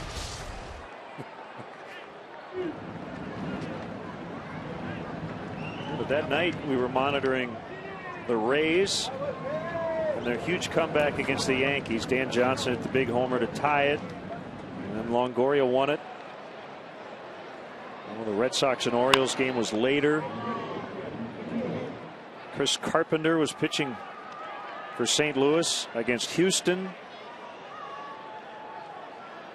And we were watching the Braves and the Phillies.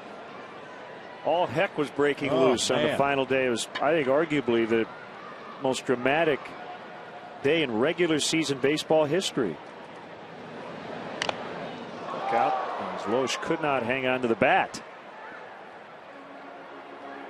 You think about scoreboard watching, and I know a lot of managers say, no, I just take care of my own business here. I can't worry about other games. But if you think about all the ballparks you've ever been to in the major leagues, one of the most prominent things you see in any stadium is the out-of-town scoreboard.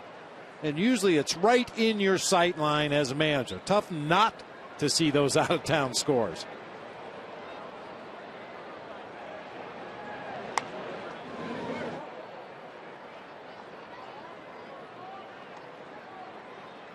Well, the other thing about it, for a manager, why not look? Is it really going to affect the way you manage? Probably not. You're trying to win every game. But, you know, if you happen to look up there and you're playing a close ball game, maybe you've got a one-run lead in the middle part of a ball game, and you look up there and you see the team that's chasing you is behind 15-0 in the 7th inning, maybe you'd be a little more likely to, I'm going to pull the plug on my starter now. Go to the bullpen for the rest of the game, get some at-bats for some of the guys, get my better defensive team on the field earlier than I normally would, because I know the team that's chasing me is getting whooped. Close strikes out. But you still try to win the ball game. You're absolutely right.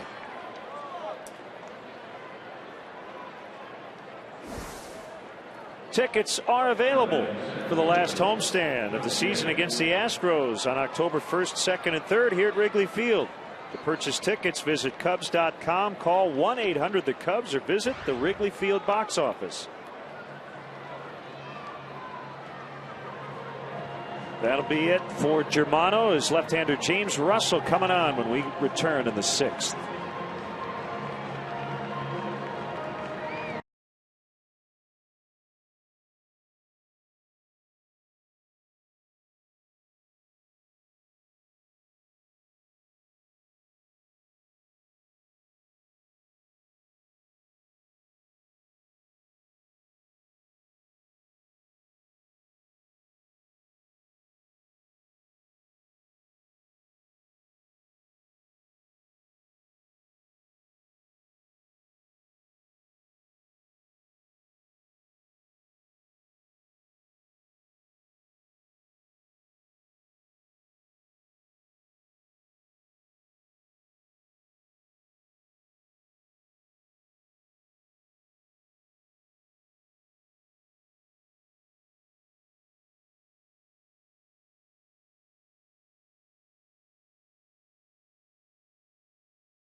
Cosman with his first big league homer to make it 4-2.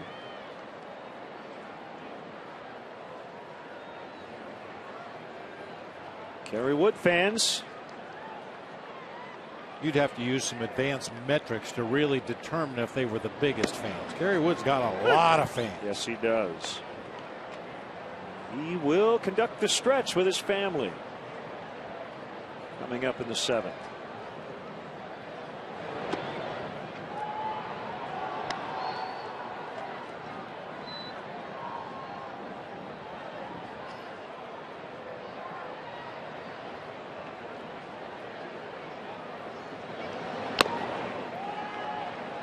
Foul tip, 1-2.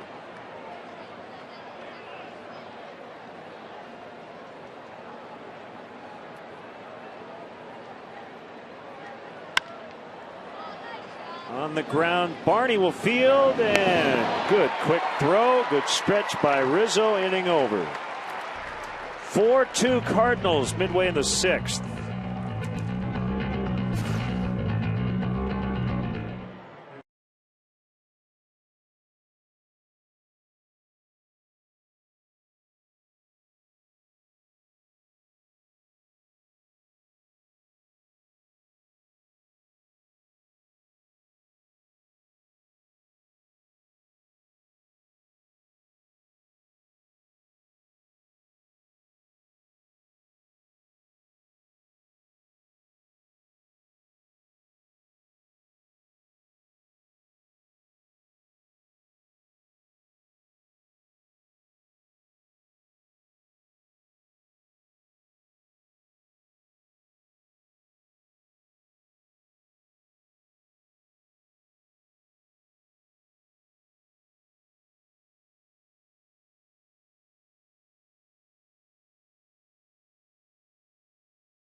13-3 series with X-Drive is here. Visit your local Chicagoland and Northwest Indiana BMW Center today to test drive one. Not a ton happening. Cubs got a couple runs in the fourth inning, one on a wild pitch. Castillo knocked in Castro with a double. Cardinals have doubled him up 4-2.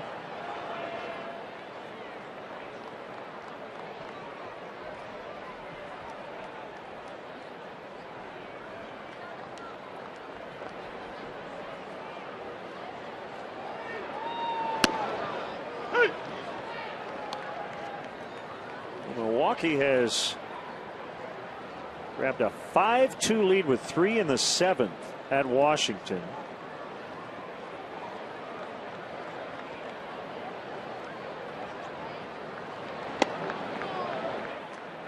Aramis Ramirez with 2 doubles. He has 49 on the year. Bobby's hitting .299.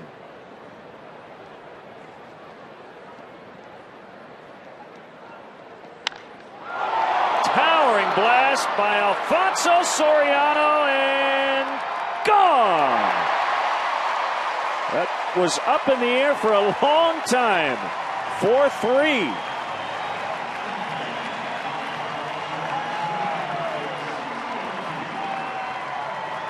New career high with his 105th RBI, homer number 31. The only concern was the wind. Yeah, it was absolutely clubbed, but it was so high in the air, and that wind continues to blow in. You could see the reaction by Kyle Loesch. He thought that ball was way out of here, and it got far enough out.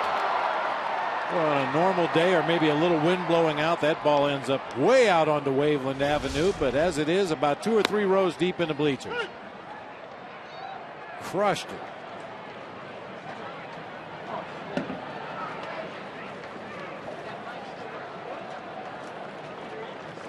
Back to a 1-run game after the leadoff homer. Castro didn't mean to, and he's going to roll out for the first baseman.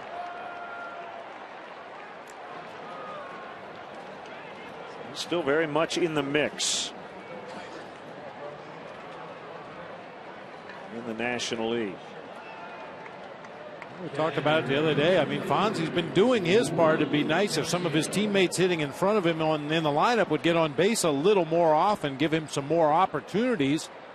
But he has really taken advantage of just about every RBI situation he's been in lately.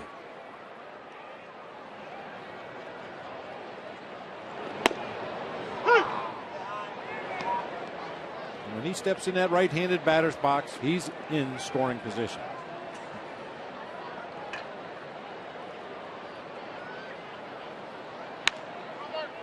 Another cue shot to first. A couple of easy plays defensively for Craig in this inning.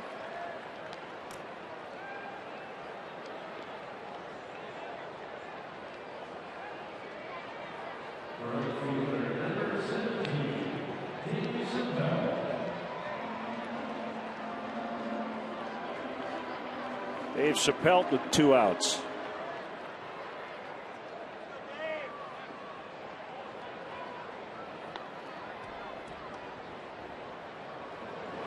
What was your Mazda drive to victory? Be a thorn? That's right. Cubs have been that thorn all weekend. Came back and won Friday. Had a lead in the 9th yesterday. And they're within a run here today against 15-3 Kyle Loesch. You know, Len, I talked earlier about you better be ready to take advantage of every mistake Kyle Loesch makes in a game. Look at the pitch track. Sliders away, sliders away, sliders away. One of the rare mistakes he's made today, a fastball up on the outer third of the plate. An error on Schumacher.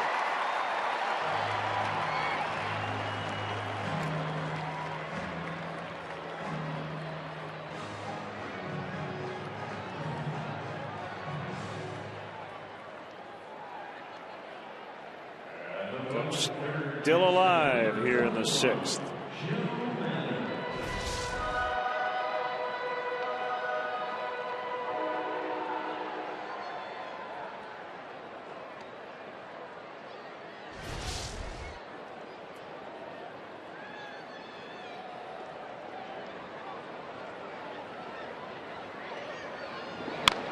Skip Schumacher plays a few positions, including the outfield. Is that one of the bigger second baseman gloves you'll see? Yeah, that's a lot longer than most second basemen's mitts. Yeah, usually the second baseman's glove is only a little bit bigger than their hand. That's huge. That is a considerably larger glove than you will normally see used by a middle infielder. But apparently it's what he's comfortable with. You mentioned he plays all over the field for Mike Matheny. Line to right. Caught by Carpenter. You know what it is? It's an enormous infielder's glove. A big hand, yes. 4-3.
Flying high again. That's Sloan. We'll be flying high again as we head off to the Rockies.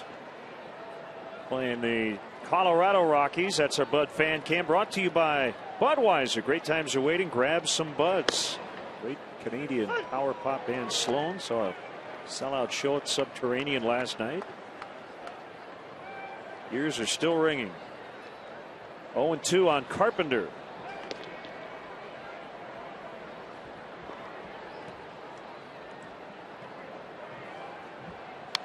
Fouled back. Me, I was dog sitting. You were out having fun, rocking out to Sloan. I was dog sitting. How was it? That was great. I have an amazing ability to communicate with my son Michael's dog Cooper. I'm definitely the alpha figure. The alpha male, right?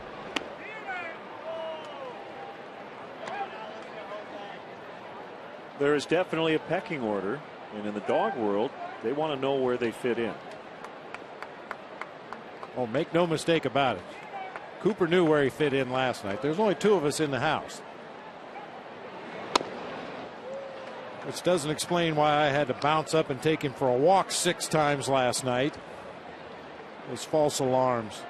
That's the great equalizer when it comes to that alpha male theory. The alpha male also has to clean up the house. Swing and a miss for the first out. So when the dog indicates it's time to go out, you go out. Yep. So who's really the alpha figure? That's true.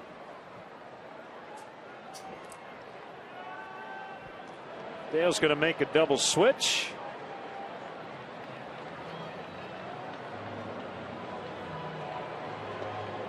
It's like Alberto Cabrera will be the pitcher. Luis Valbuena will join him.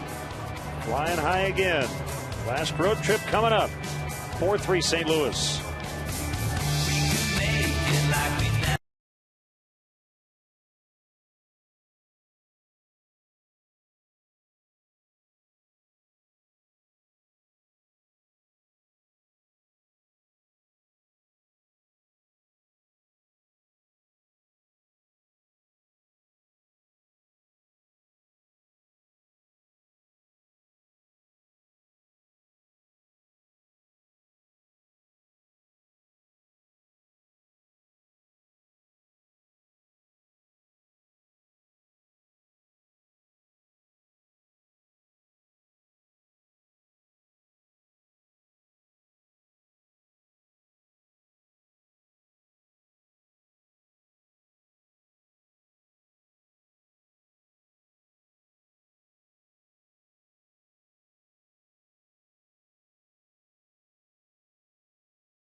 Today, he got a pinch hit at bat yesterday, and he's into the game as part of a double switch along with Alberto Cabrera. The Cubs have 3 wins on this homestand. All 3 wins have featured a pitcher grabbing his first career victory, including Cabrera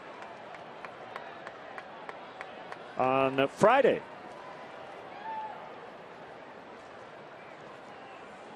Cabrera's been much more efficient with his pitches recently. Has really good stuff. Doesn't give up a lot of damage via base hits, but occasionally has pitched himself into some trouble with the walks.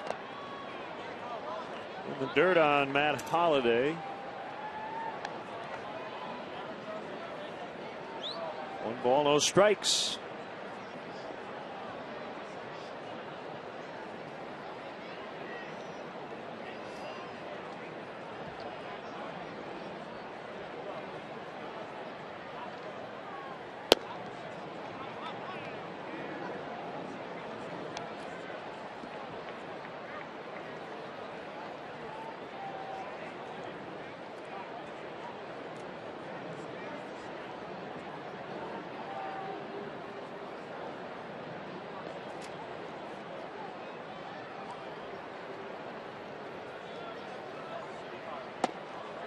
Too high, 3-0.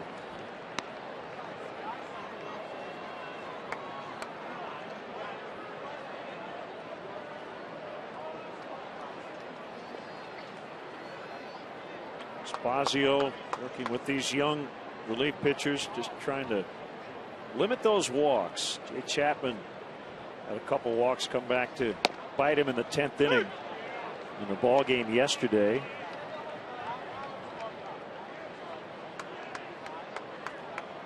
Three and 1. As we get later into the afternoon, shadows start to become a factor. 3 and 2. Not so bad right now. The hitter's standing in the shade, obviously, but that pitch is going to travel about 55 feet before it gets into those shadows, and the hitter usually doesn't track it the last 5 feet anyway.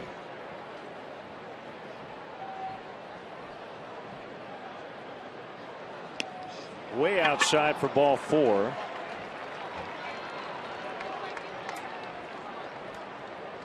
Visit the official online shop of the Chicago Cubs at Cubs.com. Browse the largest online selection of authentic team gear, including official caps, t-shirts, jerseys, collectibles, and more.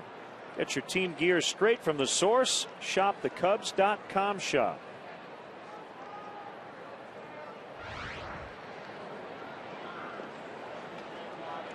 Big day already for Alan Craig. 2 singles and a go-ahead 2-run double.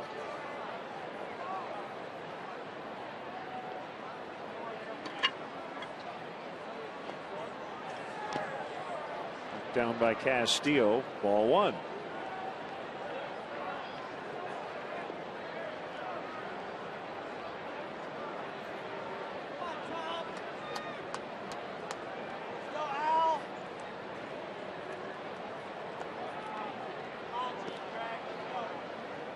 Words of encouragement from Wellington Castillo and Luis Valbuena. But Cabrera was mostly listening out there on the mound.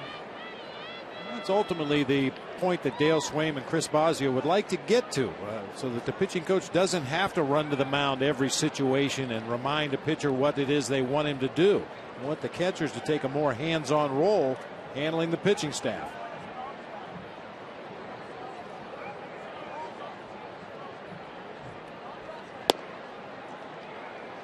Breaking ball missed. 2-0.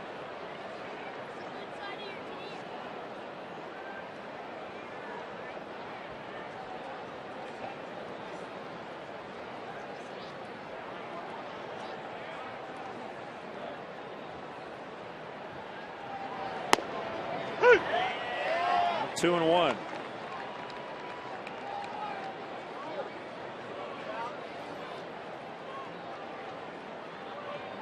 The Wood family getting set for the stretch.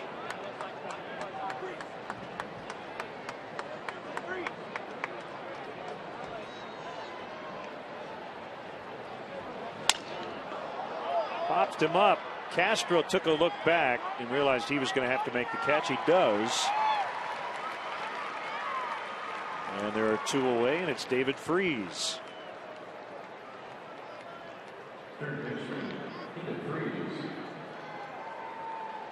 Nice day, cool, on a sweatshirt, light jacket in the shade, and very pleasant. And it's one of those days Wrigley plays as 2 different ballparks for the fans. If you're sitting in the shade, you definitely need some kind of a jacket or a sweatshirt today, but out in the sunshine, we've seen some tank tops, t-shirts, shorts.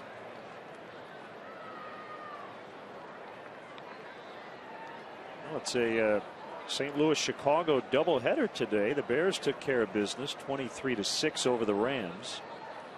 Cubs trying to come back late. Here's Holiday runs. Breaking ball strike. Holiday is out. Stretch time. Today's guest conductors for Take Me Out to the Ball Game, Kerry Wood and family. All right, Cubs fans, let me hear ya. A one, a two, a three. Take me out to the ball game. Take me out to the crowd. Buy me some peanuts and Cracker Jacks. I don't care if I ever get them. Root for the Cubbies. If they don't win, it's a shame. For it's 1, 2, 3 strikes are out at the old ball game. Let's get some runs. All right, let's get some runs. Let's get some runs.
it off, and what a pleasure to have Kerry Wood with us in the booth on Kerry Wood Day here in Chicago, and a little different vantage point for you. Definitely.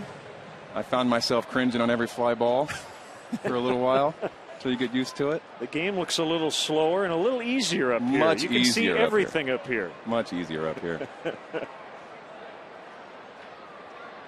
Well, what a great day. Beautiful day. Great day for the family. Obviously, thanks to the Cubs for having us out and doing this, but great weather, and so far the kids have been great. One strike on Valbuena. Some guys struggle when they walk away from the game. I haven't talked to you specifically about it, but I've talked to your friends, and it sounds like you feel good. I feel you've had great. a good summer. You've taken some trips. I have. My only struggle is the carpool line, figuring out pickups and drop-offs at school. That's a big thing when you screw that up. Oh, yeah. That Mr. Mom stuff, you got to get it right. Took me about a week to get the hang of it. But it's been fun. I got to see a lot of Little League games I hadn't been a part of, and Justin's just started flag football and soccer, so I'm the dad on the sidelines, and I'm enjoying it.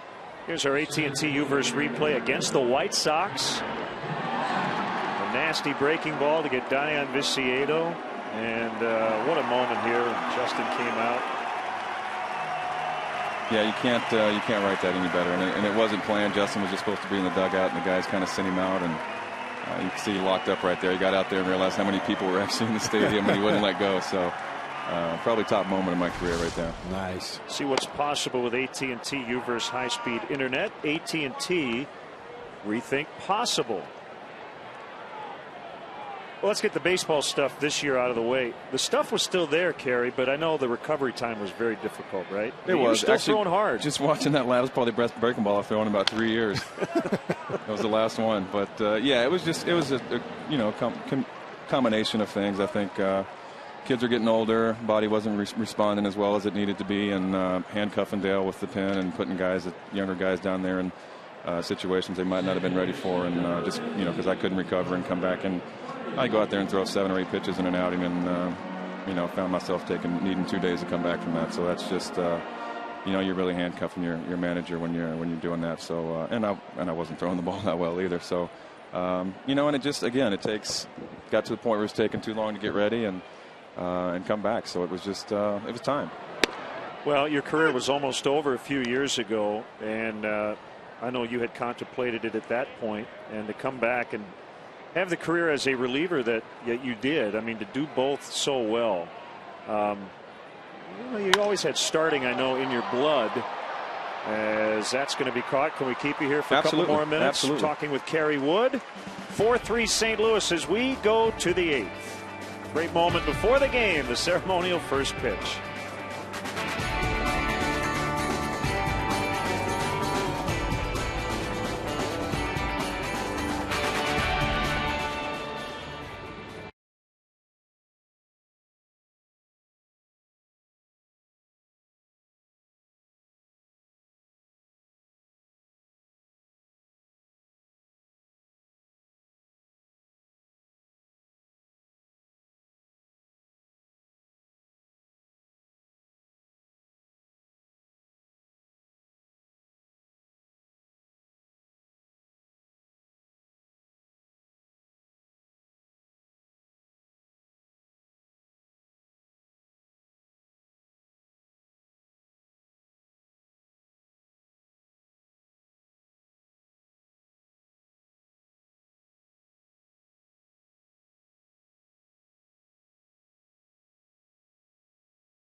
Kerry Wood is with us.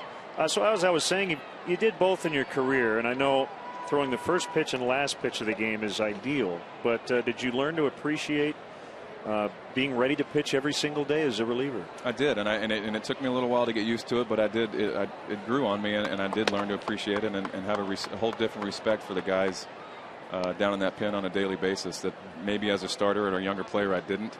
You know, sometimes as a starter you go 7 or 8 innings and you got a guy come in and throws 4 or 5 pitches and gives up a run. You're like, man, all you got to do is get 3 outs. You know, and it's not that easy. I mean, these guys are down there every day, ready to answer the call, and you know, they go out there feeling less than 100%, probably more than anybody on the field. So a lot of respect for the guys that have especially made a career out of coming out of the bullpen, especially late in games. And you know, I'm glad I had an opportunity to do both, to start, to close, and you know, and even setting up and pitching the 8th inning. It's just nice to get down there and be a part of a winning bullpen and a good group of guys, and you have kind of a different bond with those guys you sit down there with every day. That's a key area that people probably don't talk about enough. You know, the Sean Camps and James Russells and Carlos Marmol before becoming the closer was the guy who, those guys pitch every day. Every day. You know, especially if you've got a good team that has a late lead.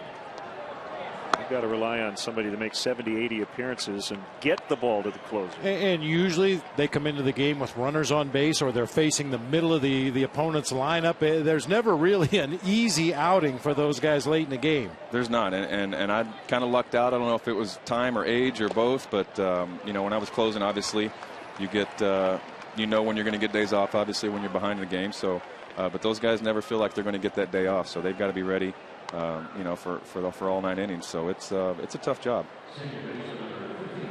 And you could hit too. And I think the loudest I've ever heard a baseball stadium ever was when you hit. I mean, the press box was literally shaking when you hit the home run in Game 7 of the NLCS. That was the loudest I've heard the stadium. Yeah. Here. And turning right there, I turned around at first base and saw the beers and everything flying in the air. Was probably one of the coolest moments for me. And I did take a little bit of pride in hitting. Yes, you did. We all think we can hit as pitchers. Runner on. Cardinals lead 4-3 here in the 8th. You're one of 14 players in the history of this franchise to appear in as many as 4 postseasons. And I know you didn't take that lightly either. No, that's why we play the game. It was a good run, and we came up short, but a few times, actually every time. But 2003 is a year I'll never forget. You know, you come in. I came in at 98. We make the playoffs in the wild card that year, and Traxel pitches that playoff game and gets us to the postseason. And you just think you're going to be, as a young player, you think, oh, this is great. This is what it's all about. We're going to be in the playoffs every year, and it just doesn't work out that way. So you learn not to take those things for granted and really embrace that moment when you do get back into the postseason and really take it all in. And there's not a better field or a better place to be with the energy of postseason than here at Wrigley Field. And you know, I know 2003 there was tens of thousands of people outside of the stadium, and even when we were in Atlanta, they were out here in the streets. So it's a special place that deserves to be in the postseason every year. It is 1-2 on Schumacher. Well, don't let anybody tell you you're old, because here's a guy in his mid-30s, and everybody's telling him he's old. Well, maybe in baseball years you're up there a little bit, but you've got your whole life ahead of you. You still have so much to offer baseball-wise, but you've got a lot of time. And as you said, I know your family time is very important to you. You've made Chicago your home, and I wouldn't be surprised if you're around the ballpark a little bit more as time moves on, as that one is rolled into right, and Freese is going to make the turn and head to third. Is that safe to say, Kerry? I certainly hope so and expect to be. And I've actually stopped saying that I'm retired. I'm kind of in between gigs now, so we'll see, and hopefully, you know, we'll get something done. But I definitely want to be a part of this organization, be around the guys, and not sure exactly what we've got planned or what I'd like to do. It's all new to me, so I've got time to figure out where I fit and how I can help. So I definitely want to be a part of the organization and part of this team when they do win it. There's Tony Cruz, first and third, with nobody out. How do you watch games now? Is it? Do you get anxious? Are you able to know, watch I as don't. a fan? I don't, and honestly, I probably shouldn't say, but I haven't watched a whole lot of games. I've been pretty busy, and obviously if it's on, I'll stop and I'll check out if a lot of new faces for me too here. So if there's some teammates that I played with pitching or up to bat, obviously I watch that and keep an eye on the guys. But I haven't really sat down and watched a whole game. I don't think since I retired. So. Today might be one of the first ones I've actually seen the whole game. We were in Washington recently. I had a long chat with one of your close friends, former teammate Mark DeRosa. And that run in the first 2 years of Lou Piniella's tenure here, that was a pretty special time too, wasn't it? And a great group of guys. We had so much fun doing it. We were good. We knew we were good, and we had fun doing it. And the city was electric. Eddie Vedder was writing songs about us. It was great. Yeah. So it was just a fun time, and I talk to DeRosa every now and then, and he always brings those 2 years up. He brings it up and talks about how special it was, and you find yourself as a player trying to chase those moments and try to recapture them, and you go other places, and it's just it's not possible. That's a great way to put it, chasing the moments. Yeah. You know, when all is said and done, and you go home with your family at the end of your career. You made a lot of friends in this game, and those are going to last forever. But those moments, that home run in the playoffs, those are the kind of things that'll stay with you forever. Absolutely. And DeRosa always tells a story. He's like, I hit a home run, and I come down, and by the on-deck circle, I'm giving Eddie Vedder a high five, and John Cusack, and Chris Chelios. It's awesome. This is awesome. And it was. It's just the players. We fed off that as well, and it was just special. There's the babyface assassin back in 1998. Holding the earpiece and your hands shaking. Post-game interview. I had no idea what just happened. 20 strikeout game. Safe to say I had a little adrenaline going still. Yeah. Probably could have gone a few more innings. I felt like I had 3 or 4 more left. Yeah. How can you verbalize or put it into words coming off Tommy John surgery, all the shoulder issues, and waiting, and then when you get back? I mean, that too is quite an accomplishment that I don't know if a lot of people appreciate, all the hard work behind the scenes to just get back and it's rewarding. It is. It's rewarding from a personal standpoint, and rewarding for the people that help you get back.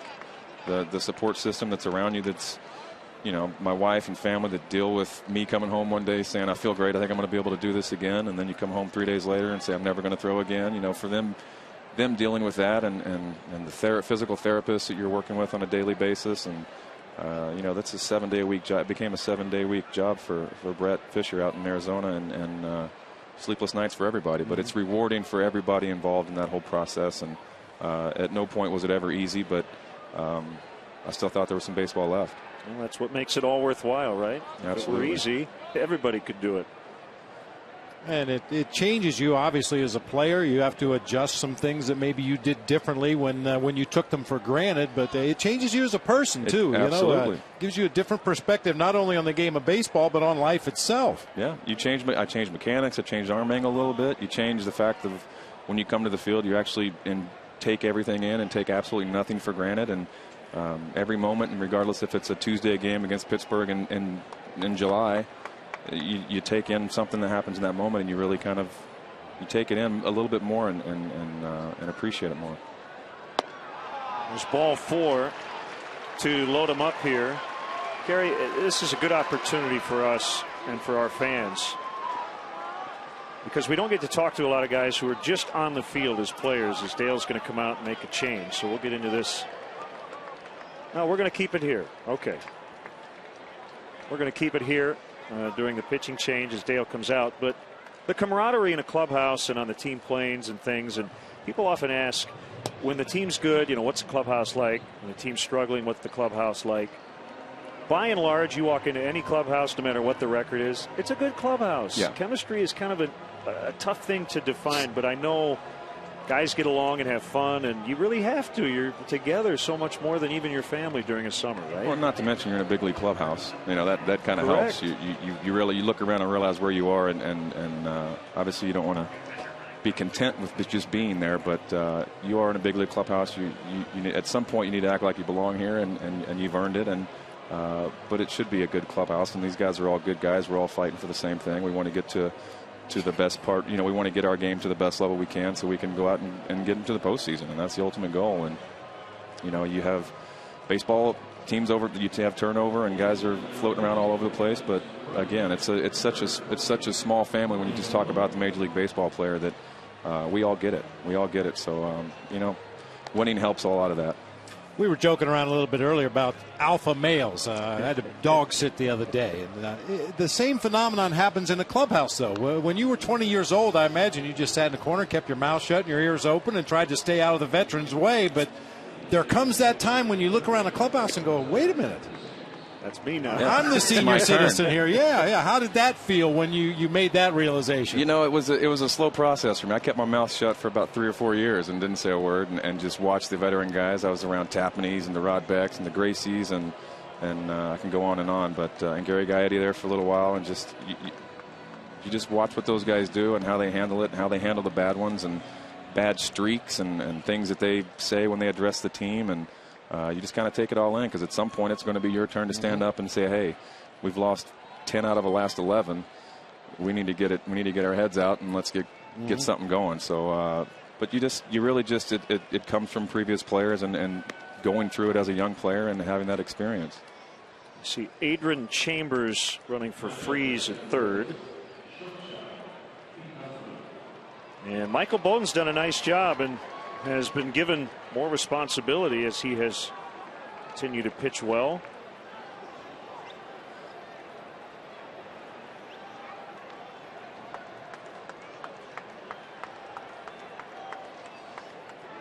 And it is Pete Cosmo who hit his first Major League home run his last time up.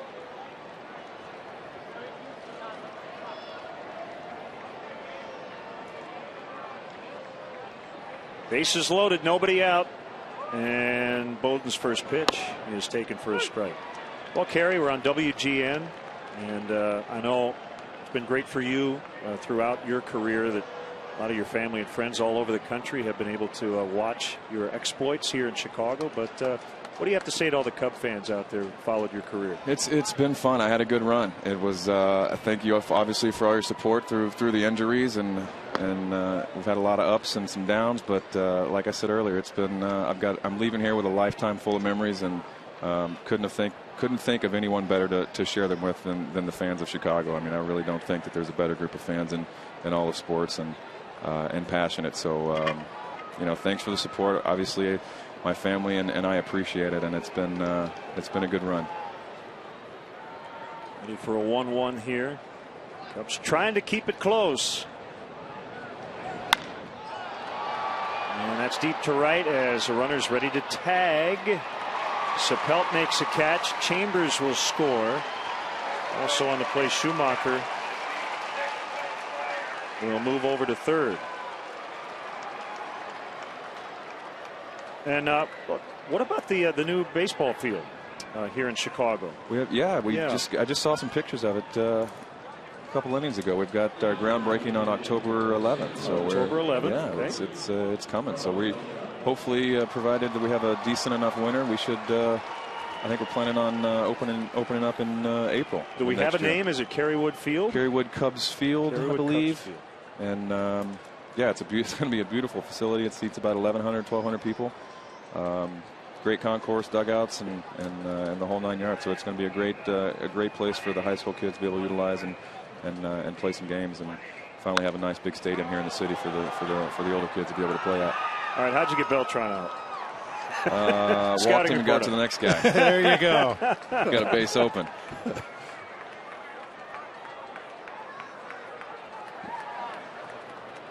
Had a lot of those. Walk him and try to get the next guy. Learned that from Greg Maddux, right? Didn't always work out. That's just what I told myself after I walked him. I did that on purpose. Yeah. I wanted this guy anyways.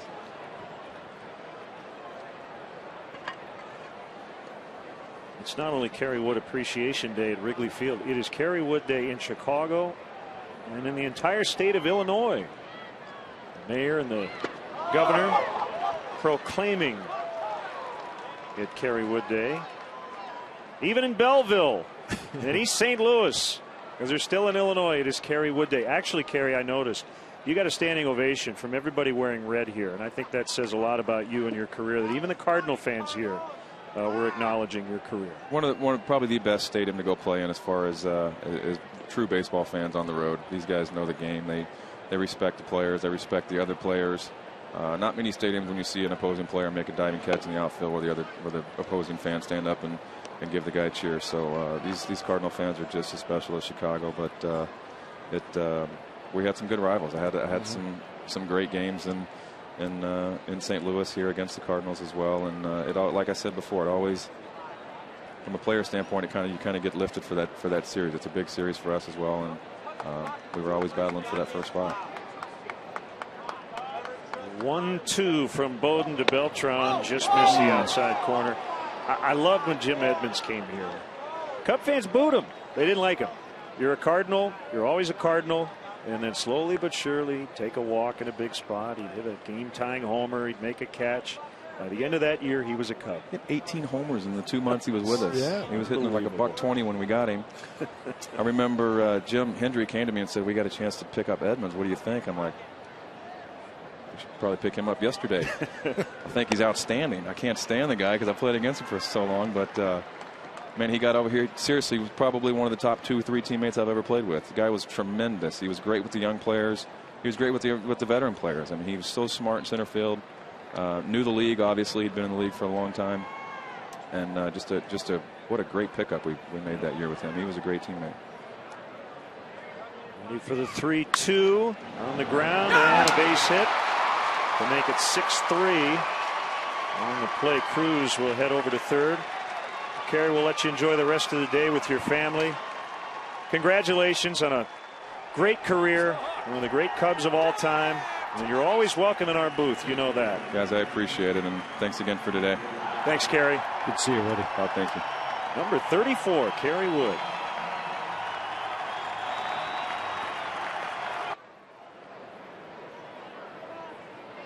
There it is, number 20 up on the top of the roof. Brad, let's go, Brad J.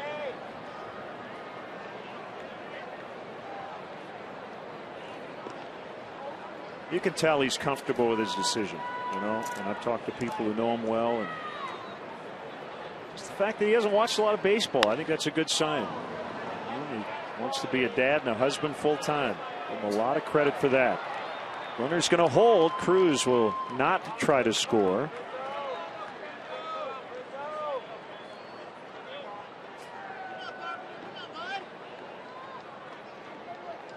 We had that great shot of Kerry's last game when his son Justin came out to greet him on the field, and Kerry said Justin got a little choked up when he realized where he was and what was going on. And Kerry and I were talking between innings before he went on about how that feels for him to go to Justin's Little League games, and Kerry is just as excited to be there in attendance and be able to watch his son do what it is he loves to do as much as Justin was excited to be on the field here at Wrigley for Dad's last game. That makes the transition a lot easier. He's long been one of our favorites.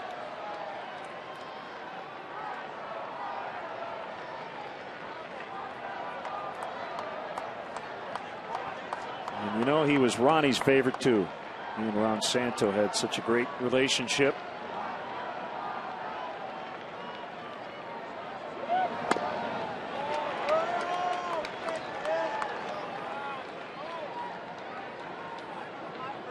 We think about Ronnie every day.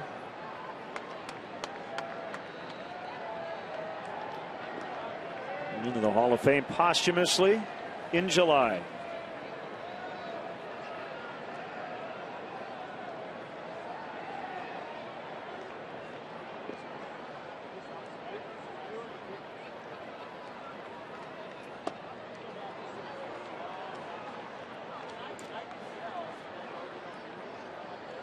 Bowden trying to stop the bleeding here, already down 3. 2 more on and a 1-2 count on Matt Carpenter.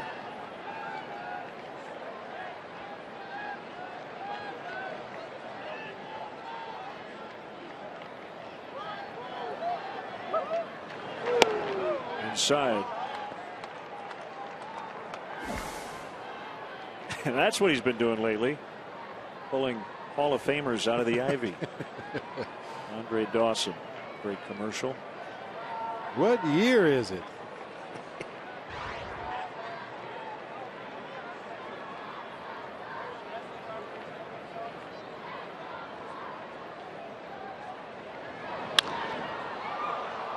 DeJesus will drift back a few steps, and that'll end the inning. But the Cardinals add some insurance. It's 6-3 St. Louis in the 8th.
A 2012 Honda Accord. Big day for Alan Craig as he has 3 hits, has knocked in a couple. Alfonso Soriano with his 31st home run and his career best 105th RBI. Changes now for the Cardinals. Chambers stays into play right. Carpenter goes to third.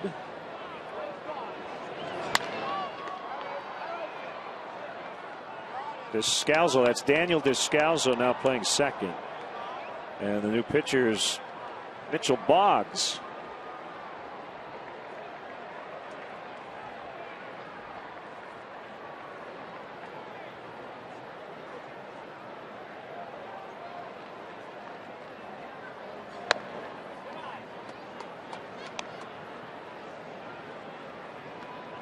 And 6 runs in the ball game for the Cardinals. An offensive outburst. It's the first time in their last 19 games they've scored more than 5 runs in a game.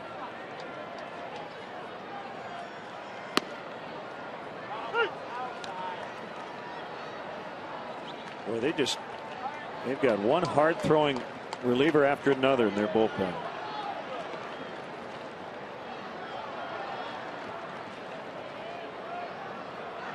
Assuming Jason Mott is available after yesterday striking out the side in the 10th.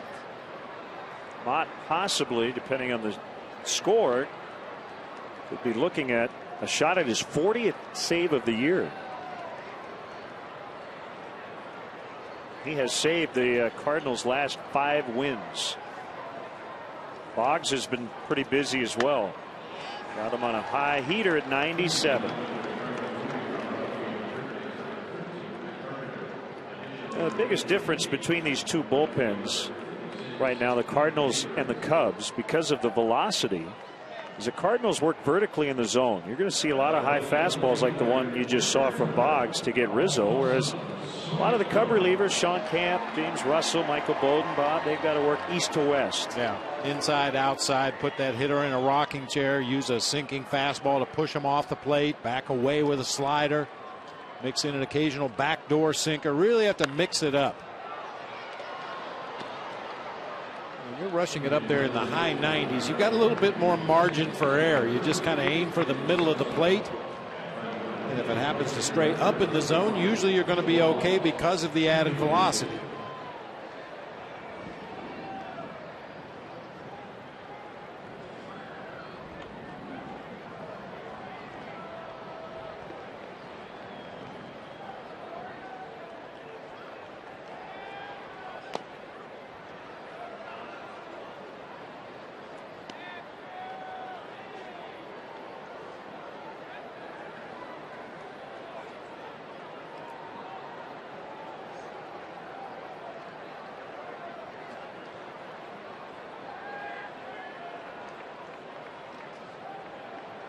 St. Louis out hitting the Cubs 12-5. Swing and a miss. 1-2.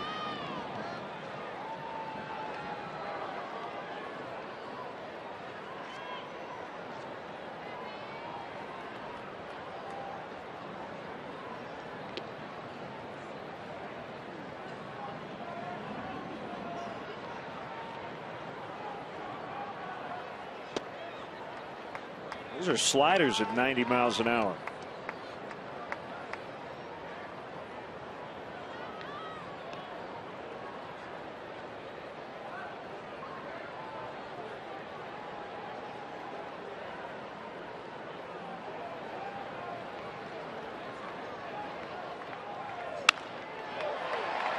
Pulled in the left for Soriano's third hit.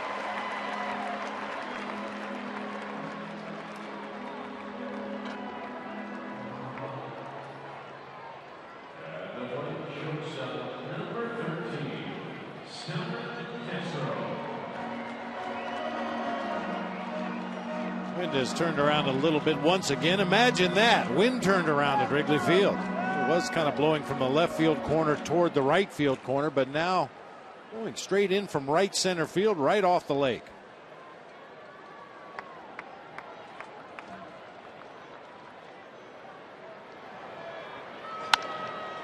Double play ball. 4-6-3. Inning over. We will head to the ninth. 6-3 Cardinals.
A lot of great moments, and very proud and honored to be able to share all those moments and memories with you guys, the greatest fans in baseball.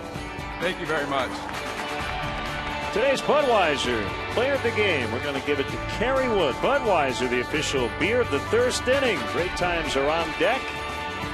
Grab some buds.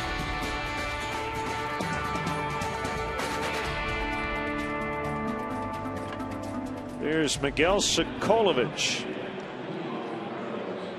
Will face a pinch hitter. Shane Robinson for Matt Holliday. Is that right? That's what I have. Kind of odd.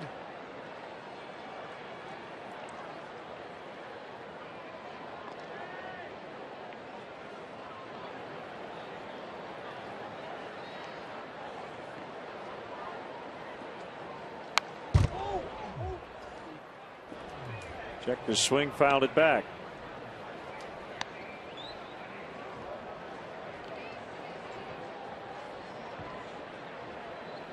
It's not highly unusual for Holliday to come out of the ball game late for defensive reasons, but I don't understand why he wouldn't take the at bat. He was thrown out attempting to steal back in the 7th inning to end that inning.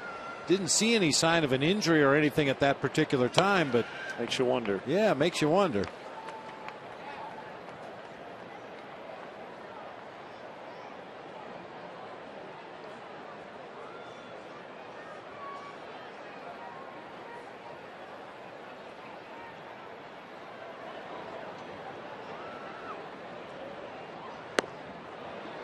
One and two.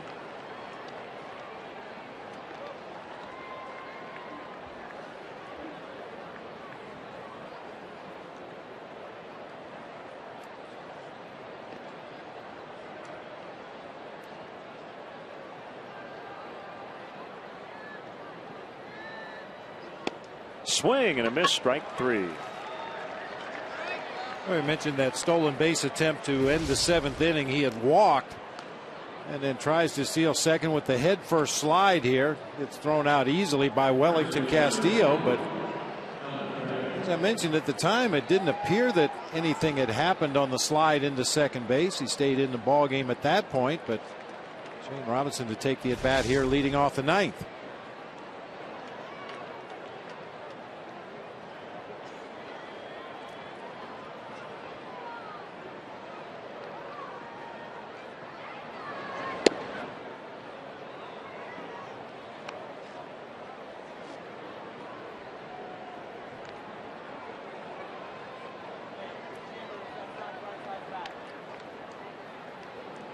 They can ill afford to be without him for any length of time. He's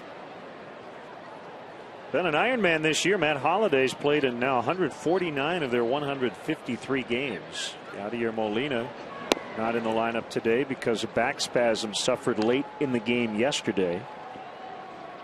2-0 the count on Craig. I don't think Alan Craig looked at it like he had to replace anybody necessarily. He was just trying to stay healthy this year. But man, when he has been healthy, has he been good?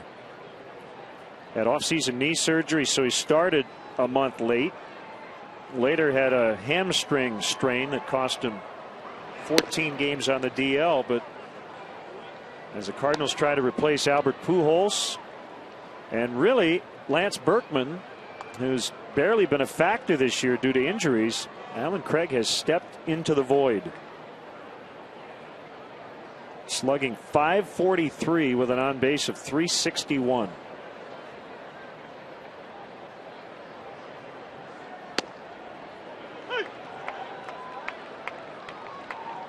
And these are the types of performances, Bob, that if you don't get them, you don't repeat and go back to the playoffs.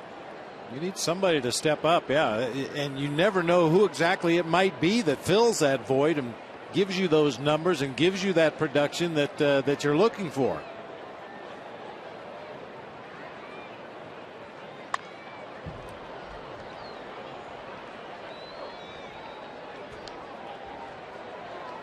Thinking back to last year's postseason, Matt Holliday missed the first 3 games of the division series with the Phillies with a tendon problem in his wrist. Did come back to play the rest of the postseason, but it was a day-to-day decision as to whether he could answer the bell and go out and play left field and swing a bat or not, and he ended up missing the first 3 games of the division series. Of course, the Cardinals went way past that. Craig had a total of about 120 games of experience going into this season. necessarily say he's been their MVP, but with some other guys like Holiday and Beltran, you could kind of count on the production based on their track records. Well, not necessarily for Craig and David Freese.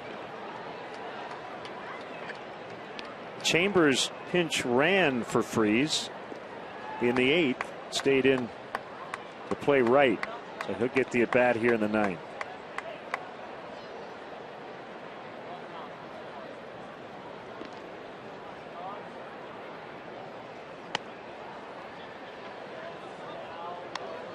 A lot of times with the Cardinals, when they have players coming up through their system, it's just a question of where do they fit in. We talked about Tony La Russa, Mike Matheny, very much out of the same mold as far as using players at multiple positions. And needs very versatile guys that can play outfield, play infield, play several different spots on the infield. I think everybody in the Cardinals organization felt that Alan Craig was going to be a good major league player, especially a good major league hitter. It was just a question of where does he fit in on the roster. Well, when you hit the way Alan Craig does, you'll find a place for him.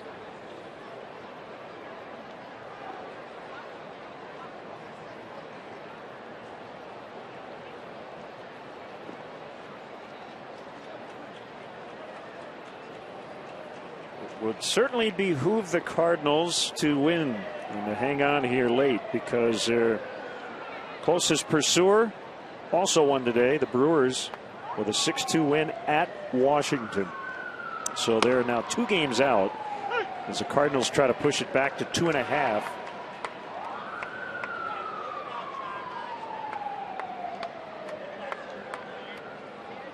Detroit lost the opener 10-4 to Minnesota with the nightcap later. The White Sox are trailing 4-0 to the Angels in the 6th. Even with a loss earlier, if Detroit can win later and have the White Sox lose, there'll be a tie atop the AL Central. Chambers flies out, 2 down.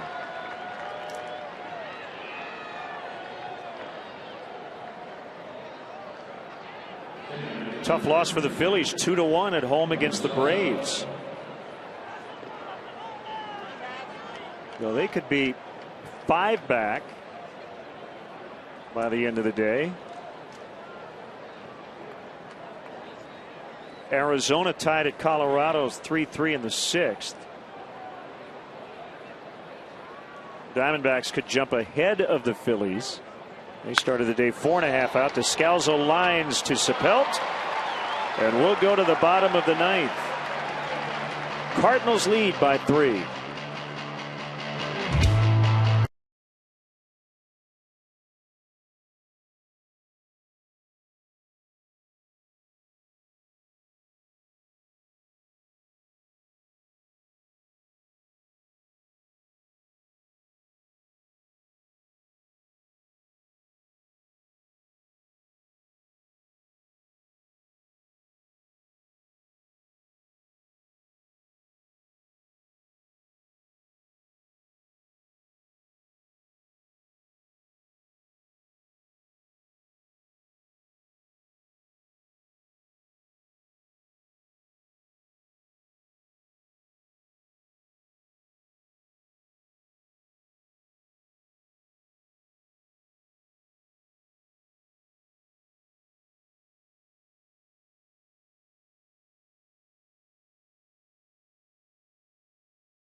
Here we go.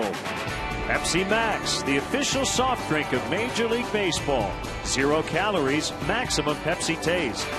The Illinois Lottery. Do you believe in the power of possibility? The Illinois Lottery. Anything's possible. And by Ford, manufacturers of more fuel-efficient vehicles than any other brand. Check them out at your local Ford store or online at localfordstores.com. Right-hander Jason Mott is on, tied for the National League lead. Craig Kimbrell got his 39th save today, so Mott can be the first National Leaguer to get to 40. Chambers goes from right to left, with Shane Robinson now playing right. 1 strike on Wellington Castillo. Now 1-1. Mott's trying to save 6 consecutive team wins.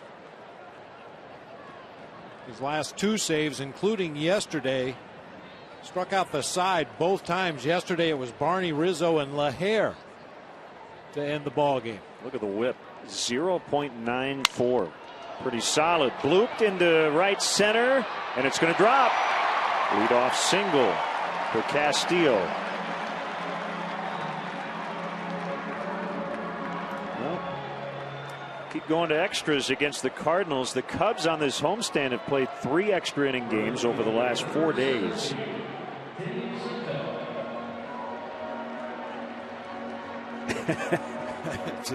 Jason Mott look-alike. Mott Lee. He's trying to get the 6th 40 save season in Cardinal history. Jason Isringhausen had 47 in 04. Lee Smith had 3 40-plus save seasons, and Bruce Sutter had 45 back in 1984.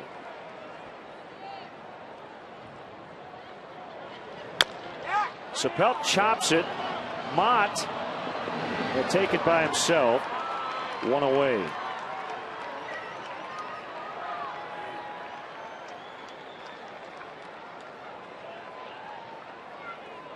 We'll get a pinch hitter, Brian LaHare.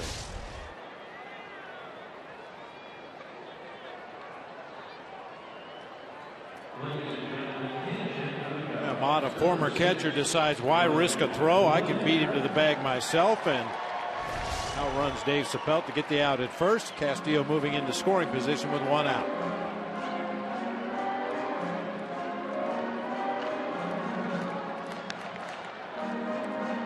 Once again, we want to thank Joe Posnanski, who writes for SportsOnEarth.com. Check out his work on baseball and other sports, for contributing to our Stats Sunday feature today, writing about defensive statistics on our WGN Baseball blog. You can also follow him on Twitter at @JPosnanski.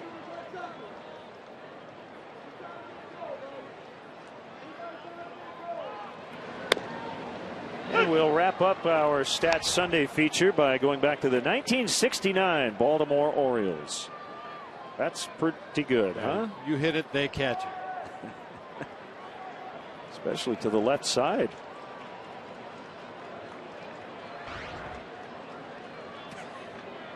I love the Oriole logo. Smiley Bird.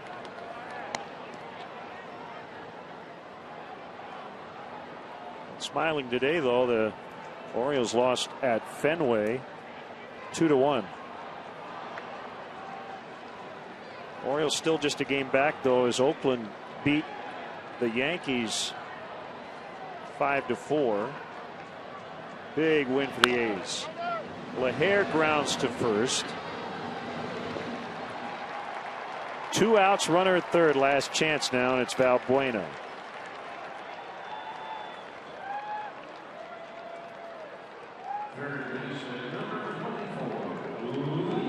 Oakland is a game ahead of Baltimore in the wild card race. And if the Angels hold on to their lead, they're only a game and a half behind the Orioles for the second wild card spot over in the AL.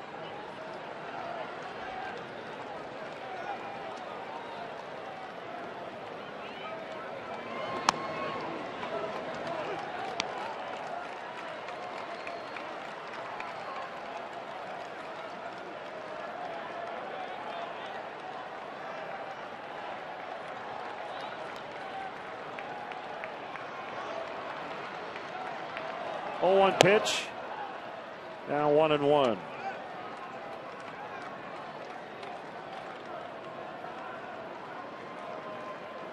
Pirates leading 8-1 in the ninth, but it may be too little too late in terms of their playoff chances.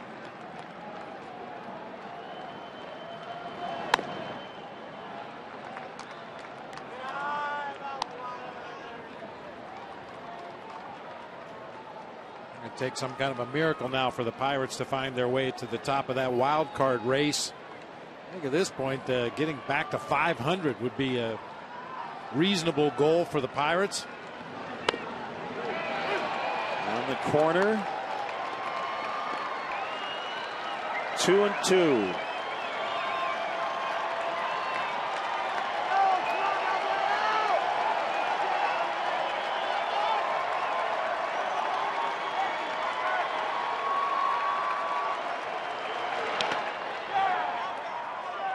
Cruz got fortunate there. I think that hit the umpire, C.B. Buckner. He had no idea where that ball was. Thought it got through the wickets all the way to the backstop, and it was laying right at his feet the entire time.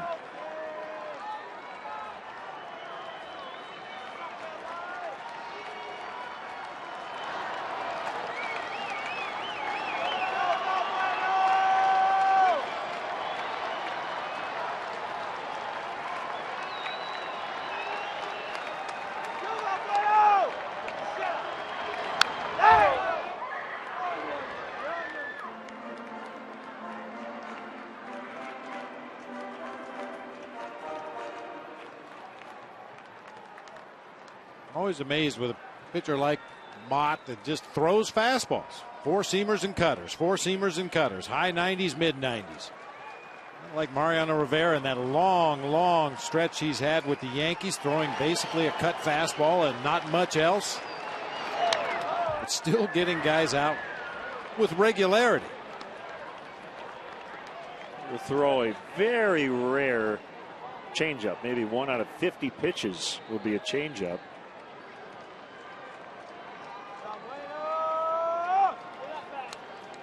Well, it just makes me nervous watching him, though. He's actually calmed down considerably. He has. Yeah, you're right. Called strike 3, and that'll end the ball game. So the Cardinals come into Wrigley Field and take 2 out of 3. Grab their 82nd win to guarantee a winning season. 6-3 the final. We'll be back to Wrigley Field in a moment.